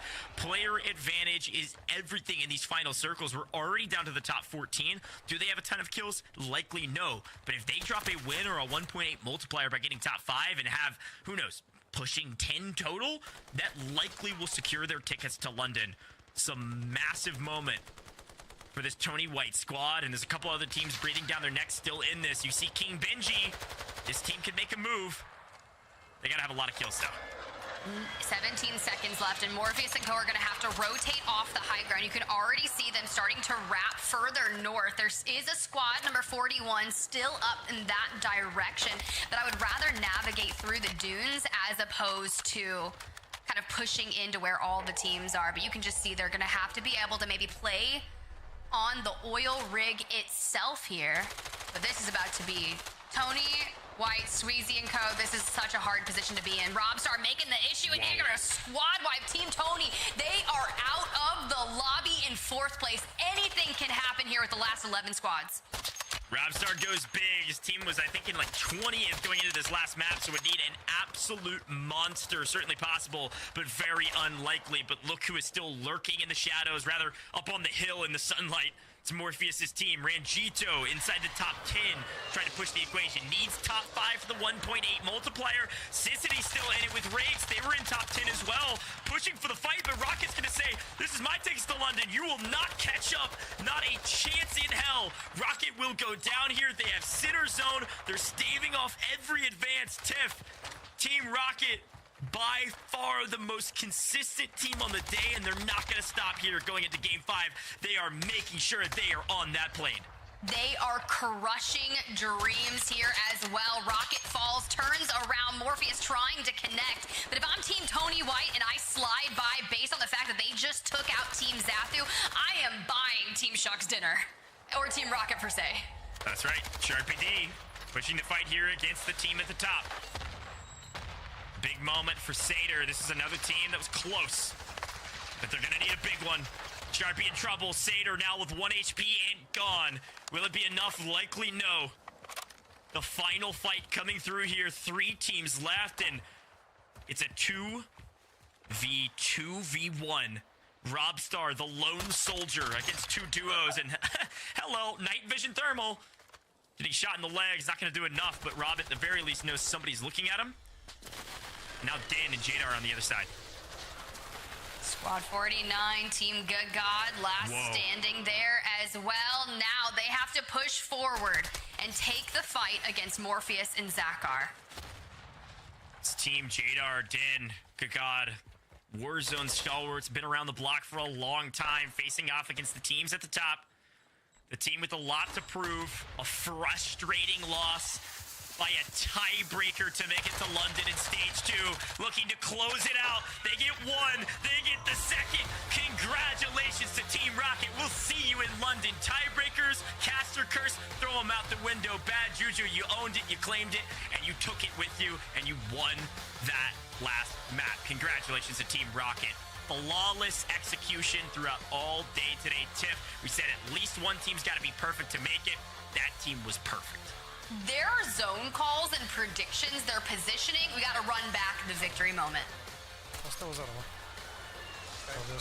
Na ramu nie ma za bardzo, jest polutują z tyłu. Kogoś zabijać? Wszystko to jest, no? Poczekajcie na zonę. Tam. Jeden bity. Ja mu daję armiany, jak chcesz. Nie macie zony, musicie coś myśleć. Lewo to osób podbił. Ej, dwa na ryj rzucam. No. Nawet liczę jeden, dobra. Ja daję sobie też smoka. Ja sobie gram close gdzieś. Ja stary zagramy Gigabite. Jeden na mnie jest. Let's go, kurwa! Let's go, panowie, come on! Idź, kurwa, rób! Let's go, kurwa! Let's go, kurwa, come on! Dasz, kurwa, Londyn w końcu, ja pierdolę, nie? Nice, kurwa! Zajebiście, let's go! Ale mu skomentuję. A little bit more excitement that time around. That wasn't 16, that was 24 points, and they really only needed about a 10-point game to make sure they were going to London. Congratulations to Team Rocket. Whether they got first or they got second in the tournament, doesn't matter. They definitely made top 4, and we'll likely be seeing them in London. Tiff, what a way to go out on a near-flawless tournament from that squad. That was actually wild. You're not wrong when you say flawless. It was impressive. I said it earlier, their zone predictions, the way that they were always navigating their rotations, coming in from that northeastern side and pushing down from the dunes into oil itself, maintaining the high ground. Morpheus on the signal 50, just very, very impressive. Congratulations, boys. Enjoy London. Here's the thing, right? They won map 3, they won map 5. We proved Twitch chat wrong. We did have some back-to-back winners, not necessarily in order, but at least they won 2 maps overall. Consistency is king, and they're at the top. Huge congratulations to Team Rocket at the end of it. See you folks in London. Who else will be joining them? Only time will tell. We'll take a look at that leaderboard when we come back from this very short break.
Hit the gas and don't let up with this World Series of Warzone pack featuring a speedy operator skin and a powerful blueprint. Available in store using Call of Duty points.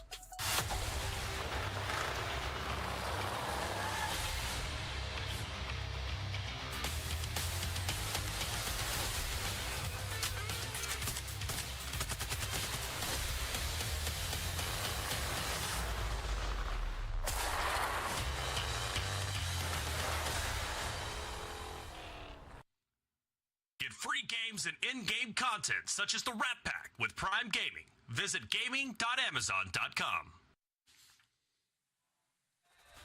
And welcome back, everybody, to World Series of Warzone EU Last Chance Qualifiers presented by Prime Gaming. Prime Gaming, they help all of this become possible, and they can help you as well.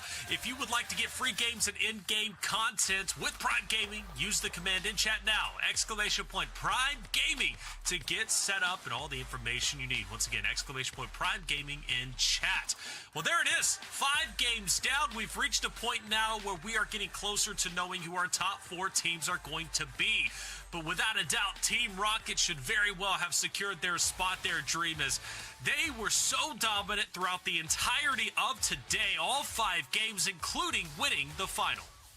Yeah, and their positioning was key for these guys, but also Morpheus getting the entry picks to allow some of these engagements to happen. But I mean, all throughout the day, it's just like their POI, they always had a plan. They were heavily, like, not contested, and they just essentially in this last drop, they played positioning yet again. Like, they were one of the first squads that was set up early middle zone, and they just allowed those picks to come to them towards the late game.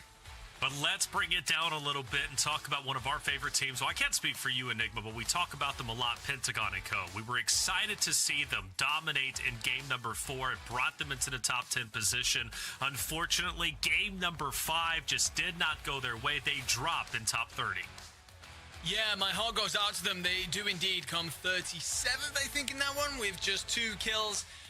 And yeah, I think we go back to stage 1 where they had a little bit of bad luck that ended up then punting them into a qualify situation. Dominate qualifies, but then stage 2 finals doesn't go their way either. And this is definitely going to be a big name side that we miss when it comes to London. We've spoken a lot about how tournaments like this help our standout favorites show their talent as well as recognize some of the teams that are coming on through. And one of those teams coming on through have got big boots to fill because we will be missing that Pentagon side, and they are a hell of a trio. Dream Zakhar. He was so serious and locked in during the interview, but after that winning moment in game number 5 where they kind of realized we finally secured our ticket to global finals, he looked a lot more happy. He kind of, livened up a bit, and you can just see how much that moment meant to him. Absolutely. It means everything. And I mean, yeah, he was locked in that interview. As a player, it's like, hey, we can't get excited yet. And they were able to seal the deal. Seal the deal indeed, man. That's awesome. And I'm pretty confident to say should be Shooks who's going to be up there, or Shucks, excuse me, who should be around first or second. Who's going to be the other two?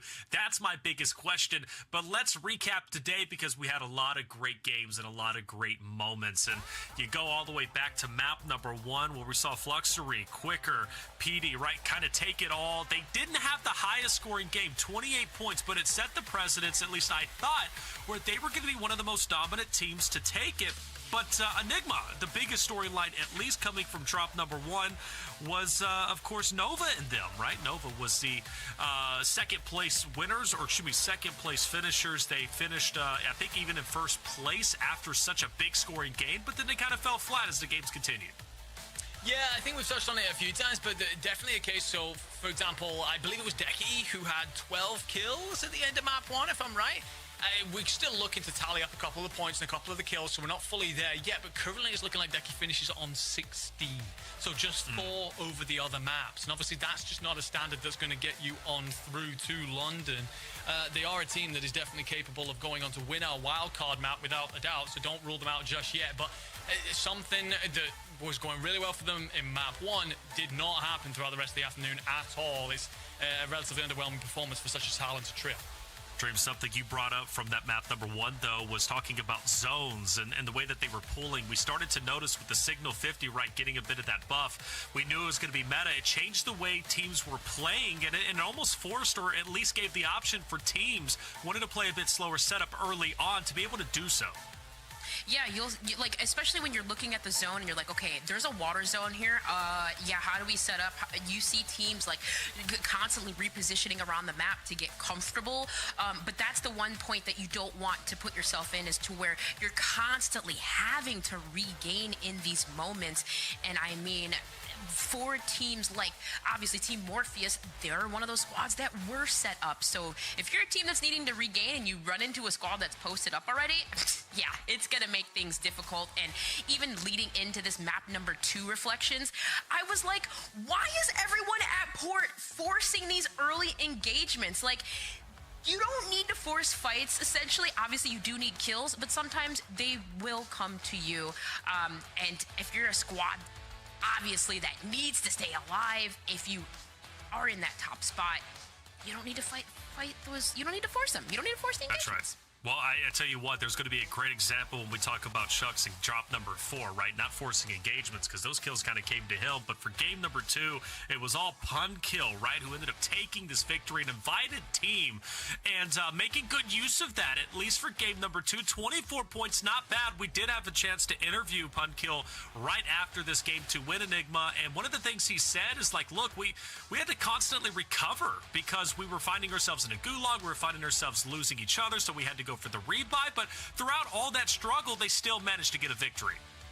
They did indeed, and that is a testament to the composure that they've possessed. But throughout the rest of the afternoon, it looks like that they've unfortunately put themselves in those situations that Ellen was just alluding to, where they're stacking odds against them, they're having to constantly recover, and you can only demand that of yourself so consistently against the best players in the world. It's very difficult to constantly do that, and I think that the afternoon has very much been an exercise for them of trying to regain and just putting themselves in positions where they weren't able to recover, because as the afternoon's gone on away from map 2, they have slipped back down the leaderboard.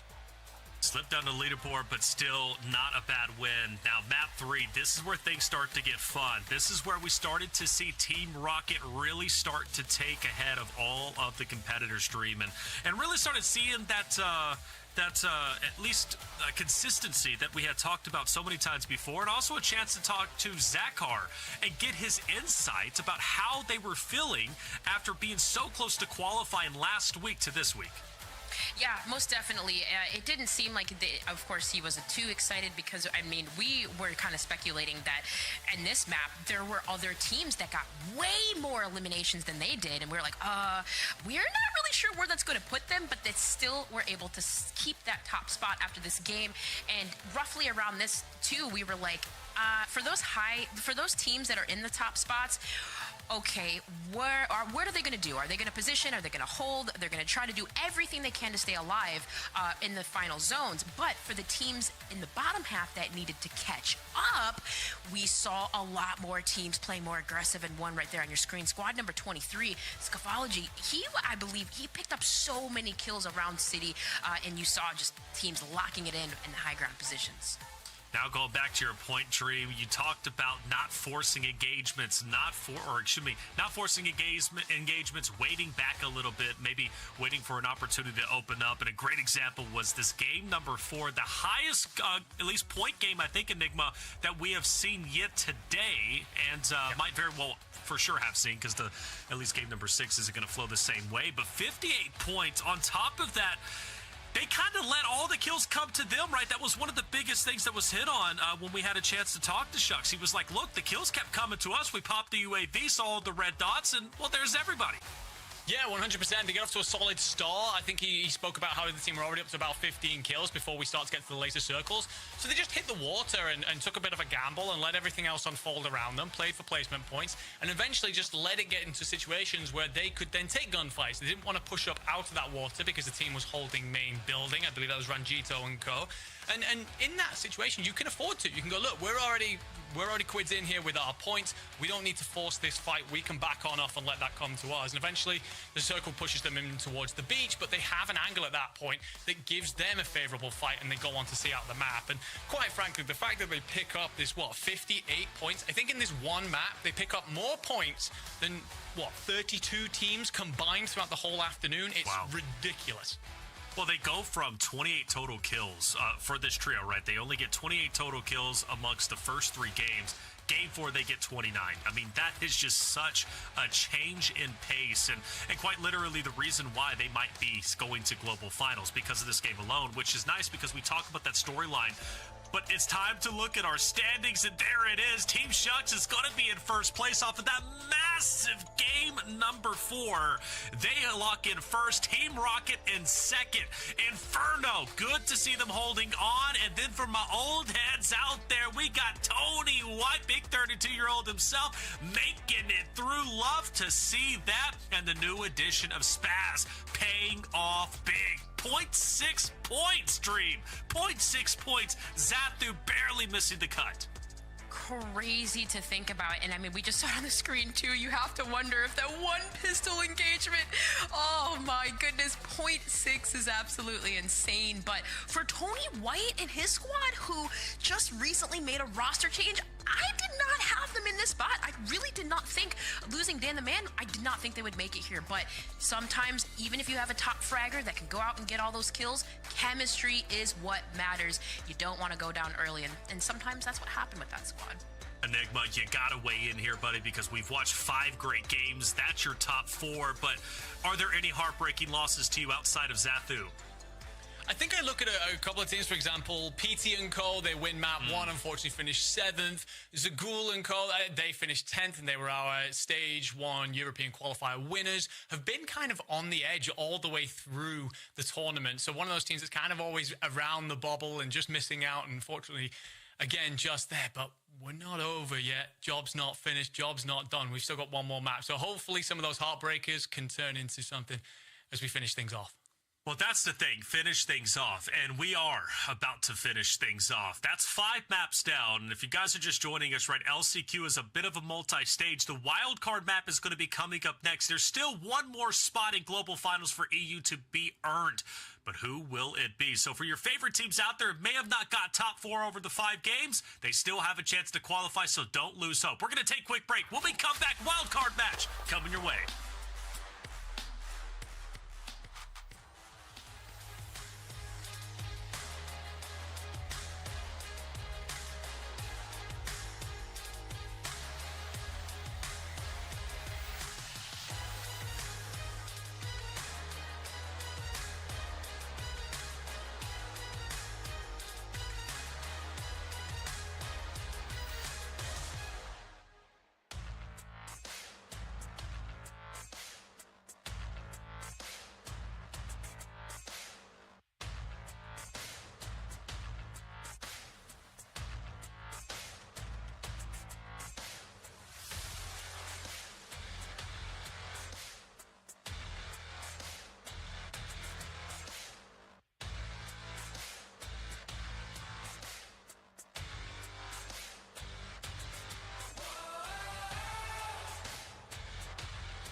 Welcome back, everybody, to the World Series of Warzone. Right, we got EU. It's the last chance qualifier presented by Prime Gaming.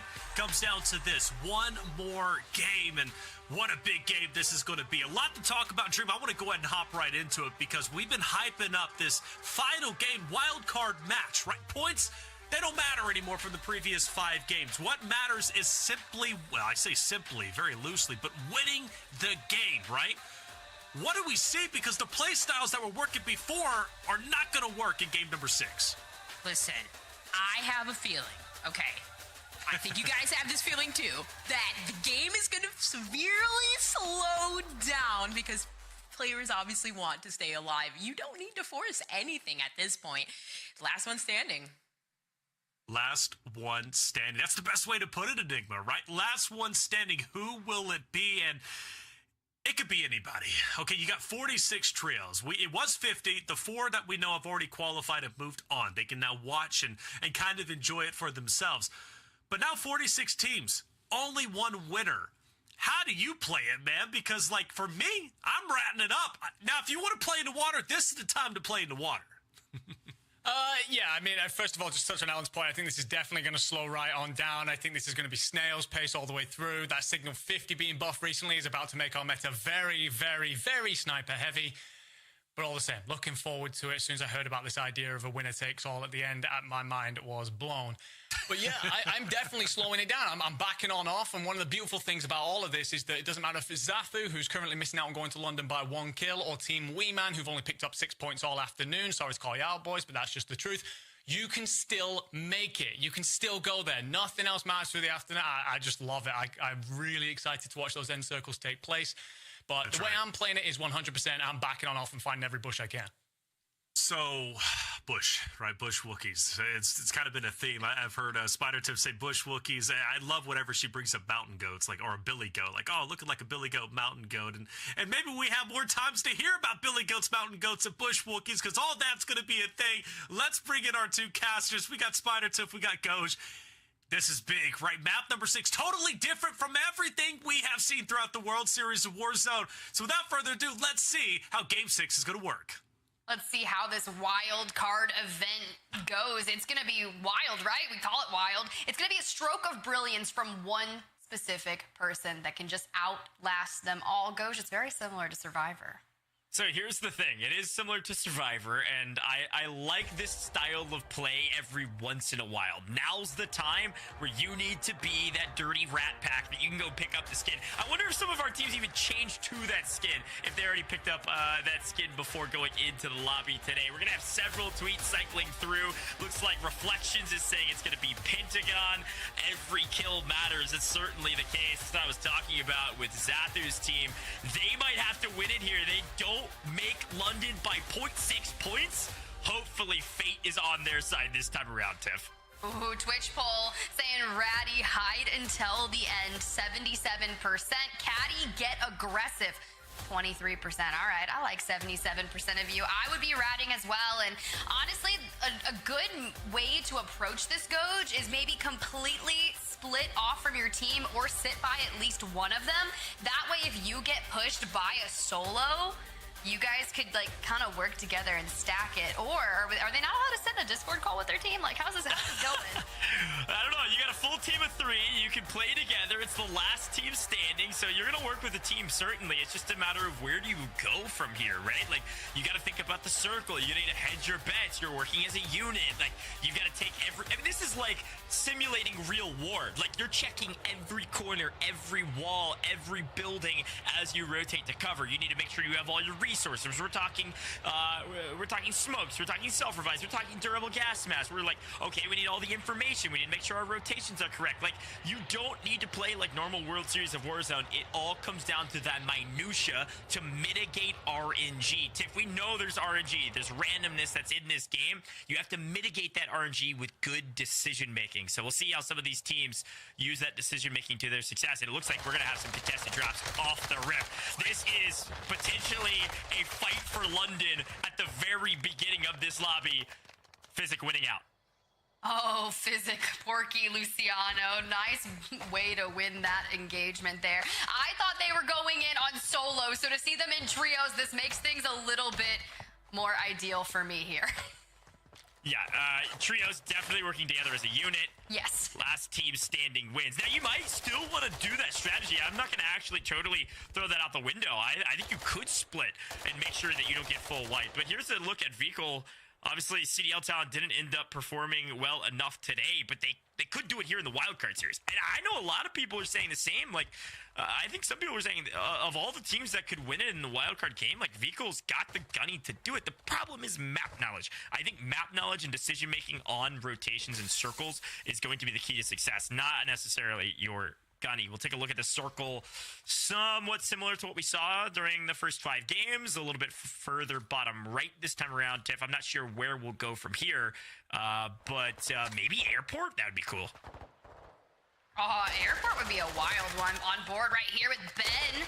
Enigma early on, asking him to step it up. Running tracker to be able to hunt down your enemies. Not a bad call here.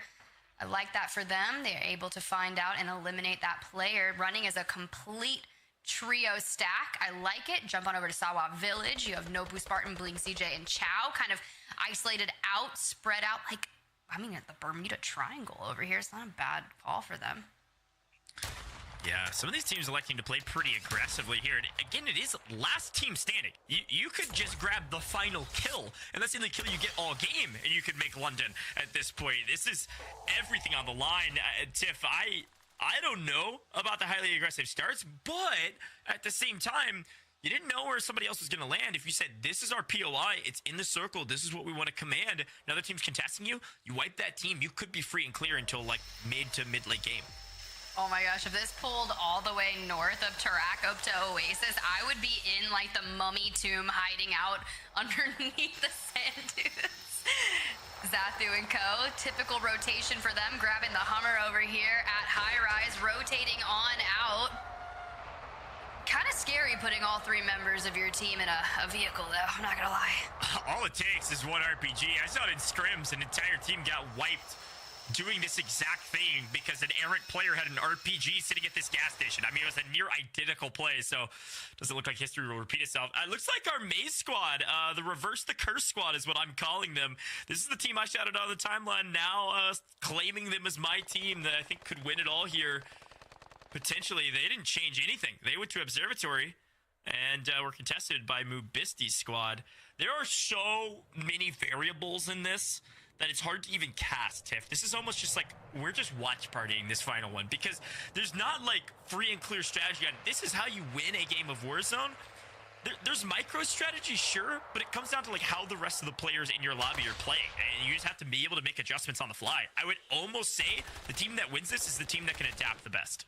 I mean, speaking of adapting, did you just see Quirky take an RPG? I don't think he went out there, but that player was definitely trying to kind of live up to that standard you were talking about earlier that you saw in scrims. But coming on over, Raz taking to that very ultimate high ground. Can be a very high risk, high reward for you.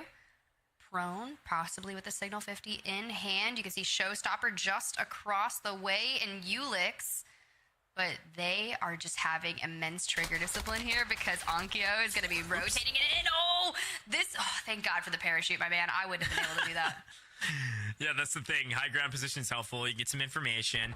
Let's take a look at the timeline, seeing predictions. I saw Reflection say Pentagon. I checked in with Repulse and his watch party. They've been having a blast over there. Thousands of viewers hanging out in the watch party, watching the action all day today. Repulse said Zamza. I think that squad is one that was on everyone's pick list for actually making it to London in the main section of this tournament. So maybe this is a last-ditch effort to try to have something right on the predictions list, because I know we were all shocked on that. Showstopper is out of here real quick with Signal 50 to the face, though. And we'll see if Zathu continues to push the equation. Again, this is a team that got 5th by 0.6 points, Tiff. So much pain and heartbreak, fuel it into rage, just wipe the whole lobby. I don't know. I mean, I would at this point. Sisti was last standing in that final map 5 for the squad when Morpheus and co rolled up and eliminated them. And honestly, Tony White was probably just like, thank you so much. Thank you, Morpheus, and your squad for making us withstand the final 4. But now that everything has come down to this wild card map, I am just laying it all out. And honestly, I didn't tweet Goj, so we can't talk about my tweet, but I'm going for Team Punkkill here, and I'll tell you why. VDAT's clutch early on in the series was so impeccable that that's what I want to see happen. It's a great shout.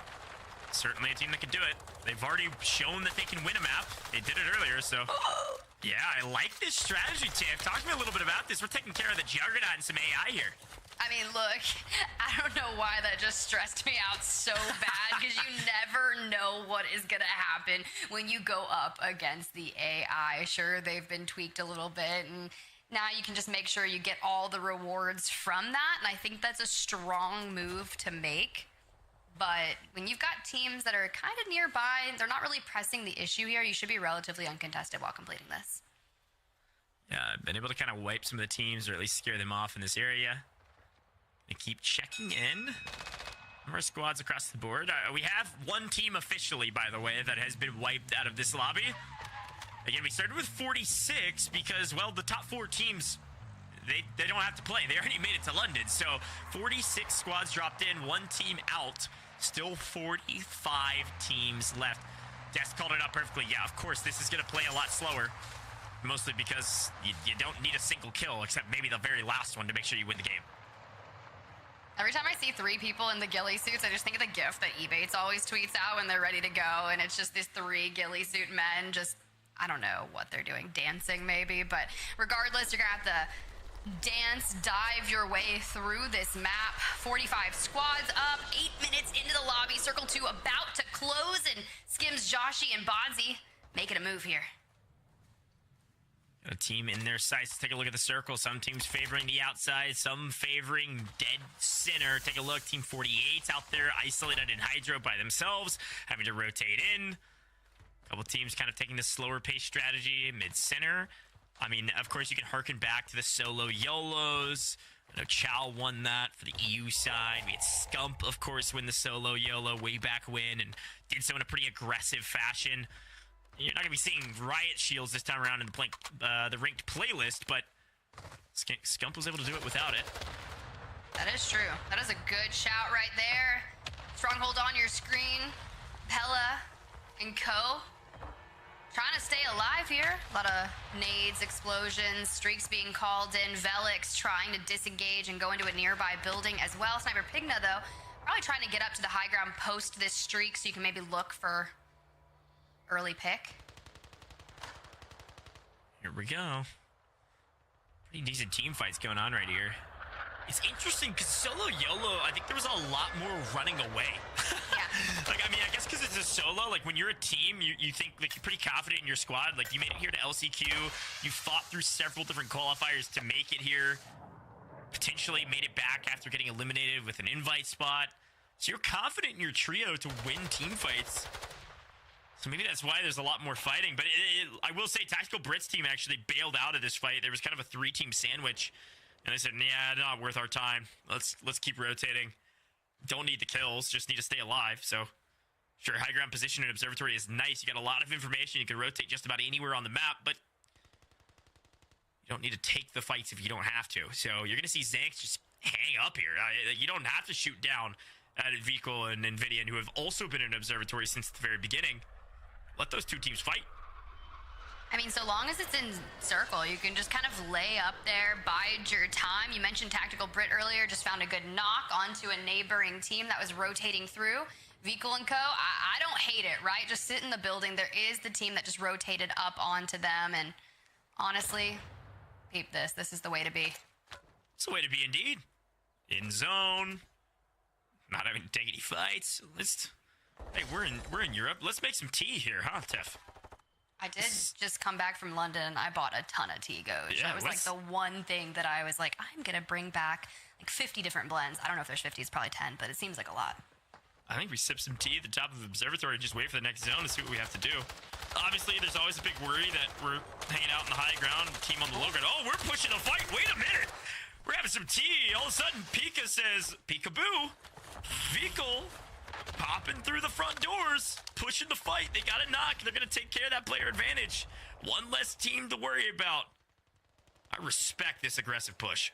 They had a trophy down. I don't think they were necessarily expecting such an aggressive push this early on, but they've really kind of put themselves into a corner. Nvidian, that was a good spot, but the moment you turn your back to Pika, you get annihilated. Super last standing. Unfortunately, going to be squad wiped. Hopefully, they still have the gulag. And man, Pika, I don't know what attack you just used there, but it was super effective. I think the attack they used was player advantage, push the advantage. Got the nice knock on vehicle, and they said, yep, let's get this team out of here. We won Observatory. Very well done. A couple other teams hanging out on the outside of Observatory, though. You got Mubisti's squad taking high ground, and got a couple floaters around lingering. Continue to check in with some of our other squads. Ranjito really had a great tournament, a fantastic showing. So again, King Benji, I was pretty impressed with this trio to be able to put up high kill games and have a chance at London. Didn't quite make it, Tiff, but hey, who knows? Wildcard could be their day. They were so close. Then across the way, you've got Team CGS, Kettles, and Dilly kind of just rotating on. A lot of teams just finding a building and bunkering down. Speaking of bunkering down, B Groovy, Robstar, and Ben, this looks real similar to what we just witnessed happen to Vickle, and now Benny Central throwing down the drill charges, using the Muni box to try and restock up on those. Quirky looking for the push alongside Revolt, but getting a little confused there, shooting at your teammate. Now we lose out on Revolt. 2v2, both traded out one. This is such a tough fight because you're like, I guess we take this? Like, we're already in it. Let's stay in it. Holding down the sight like Quirky does get the better of one. Rob's down, 2v1, but Quirky on death's door. Able to sneak out. Benny Central on top. Benny, can he make a 5-head play? Switches weapons, gets a little bit of help from his teammate. Ben OG, though, closes the door on Quirky. Quirky has to reload. How does he get the down? Benny's still up. They've got a duo. Quirky and Benny go big for the team wipe. Thinking that they still have Gulag, though. Since it's still early on, no one's burned that. We still only have one squad out of the lobby. Analysts are saying Team Smithy Slays is done and dusted, the first to exit. Let's see if Ulix, Unkyo, and Showstopper can keep the dream alive. Clocky and Co. flying in from the heli, and Zapthu, Sisti, and Rake still on top here. You can see Diablo and Raz trying to push the issue here. Yes, such a tough spot to be in if you're the Maze team. Like, you just layer caked up in, you know, the bottom floor of a building with 3 teams on it. Like, I mean, you don't really want to be here in a game where you just want to be the last team standing. Like, you know, refresh some of your resources if you need to, and then try to find an exit point. Like, there's just no reason. And all of a sudden, Showstopper, there's a helicopter above and just has to kind of sit here and wait. All it takes is that helicopter explode, though, and Cam's in trouble. I wish I would have drill charges and I would just be throwing them on my ceiling at this. Oh, Cam, Sure. how you tank that? Probably within an inch of his life. Has to put on at least 3 plates, but doesn't matter. Still up there. Showstopper's just like, yeah, whatever. This essentially parasite is just leeching off my building, but it's fine. Yeah, I think we might have had a bomb squad perk there. I don't know, but stays up. Some more shots. A surprising amount of action. I mean, I guess we still have 45 teams here in the third circle, so maybe not surprising, but trios, it gives you this kind of air of confidence to take team fights, and especially if you're a team that was just so close to making London, you know you're a top fragger in the tourney. You've got the confidence to take every gunfight knowing you will win, not can. That oftentimes sets you apart from the other team. If they're playing too defensively, too cautiously, you lose out on games. Nice little trap here set up with Clocky, Cam all the way across on Ultimate High. Able to help out should things go awry for Clocky and Luigi. They're going to be chilling, though, with several teams below them, waiting on the circles. The thing is, like, we talk about teams that are confident, but you have to take smart fights here. You're not pressed to engage early until you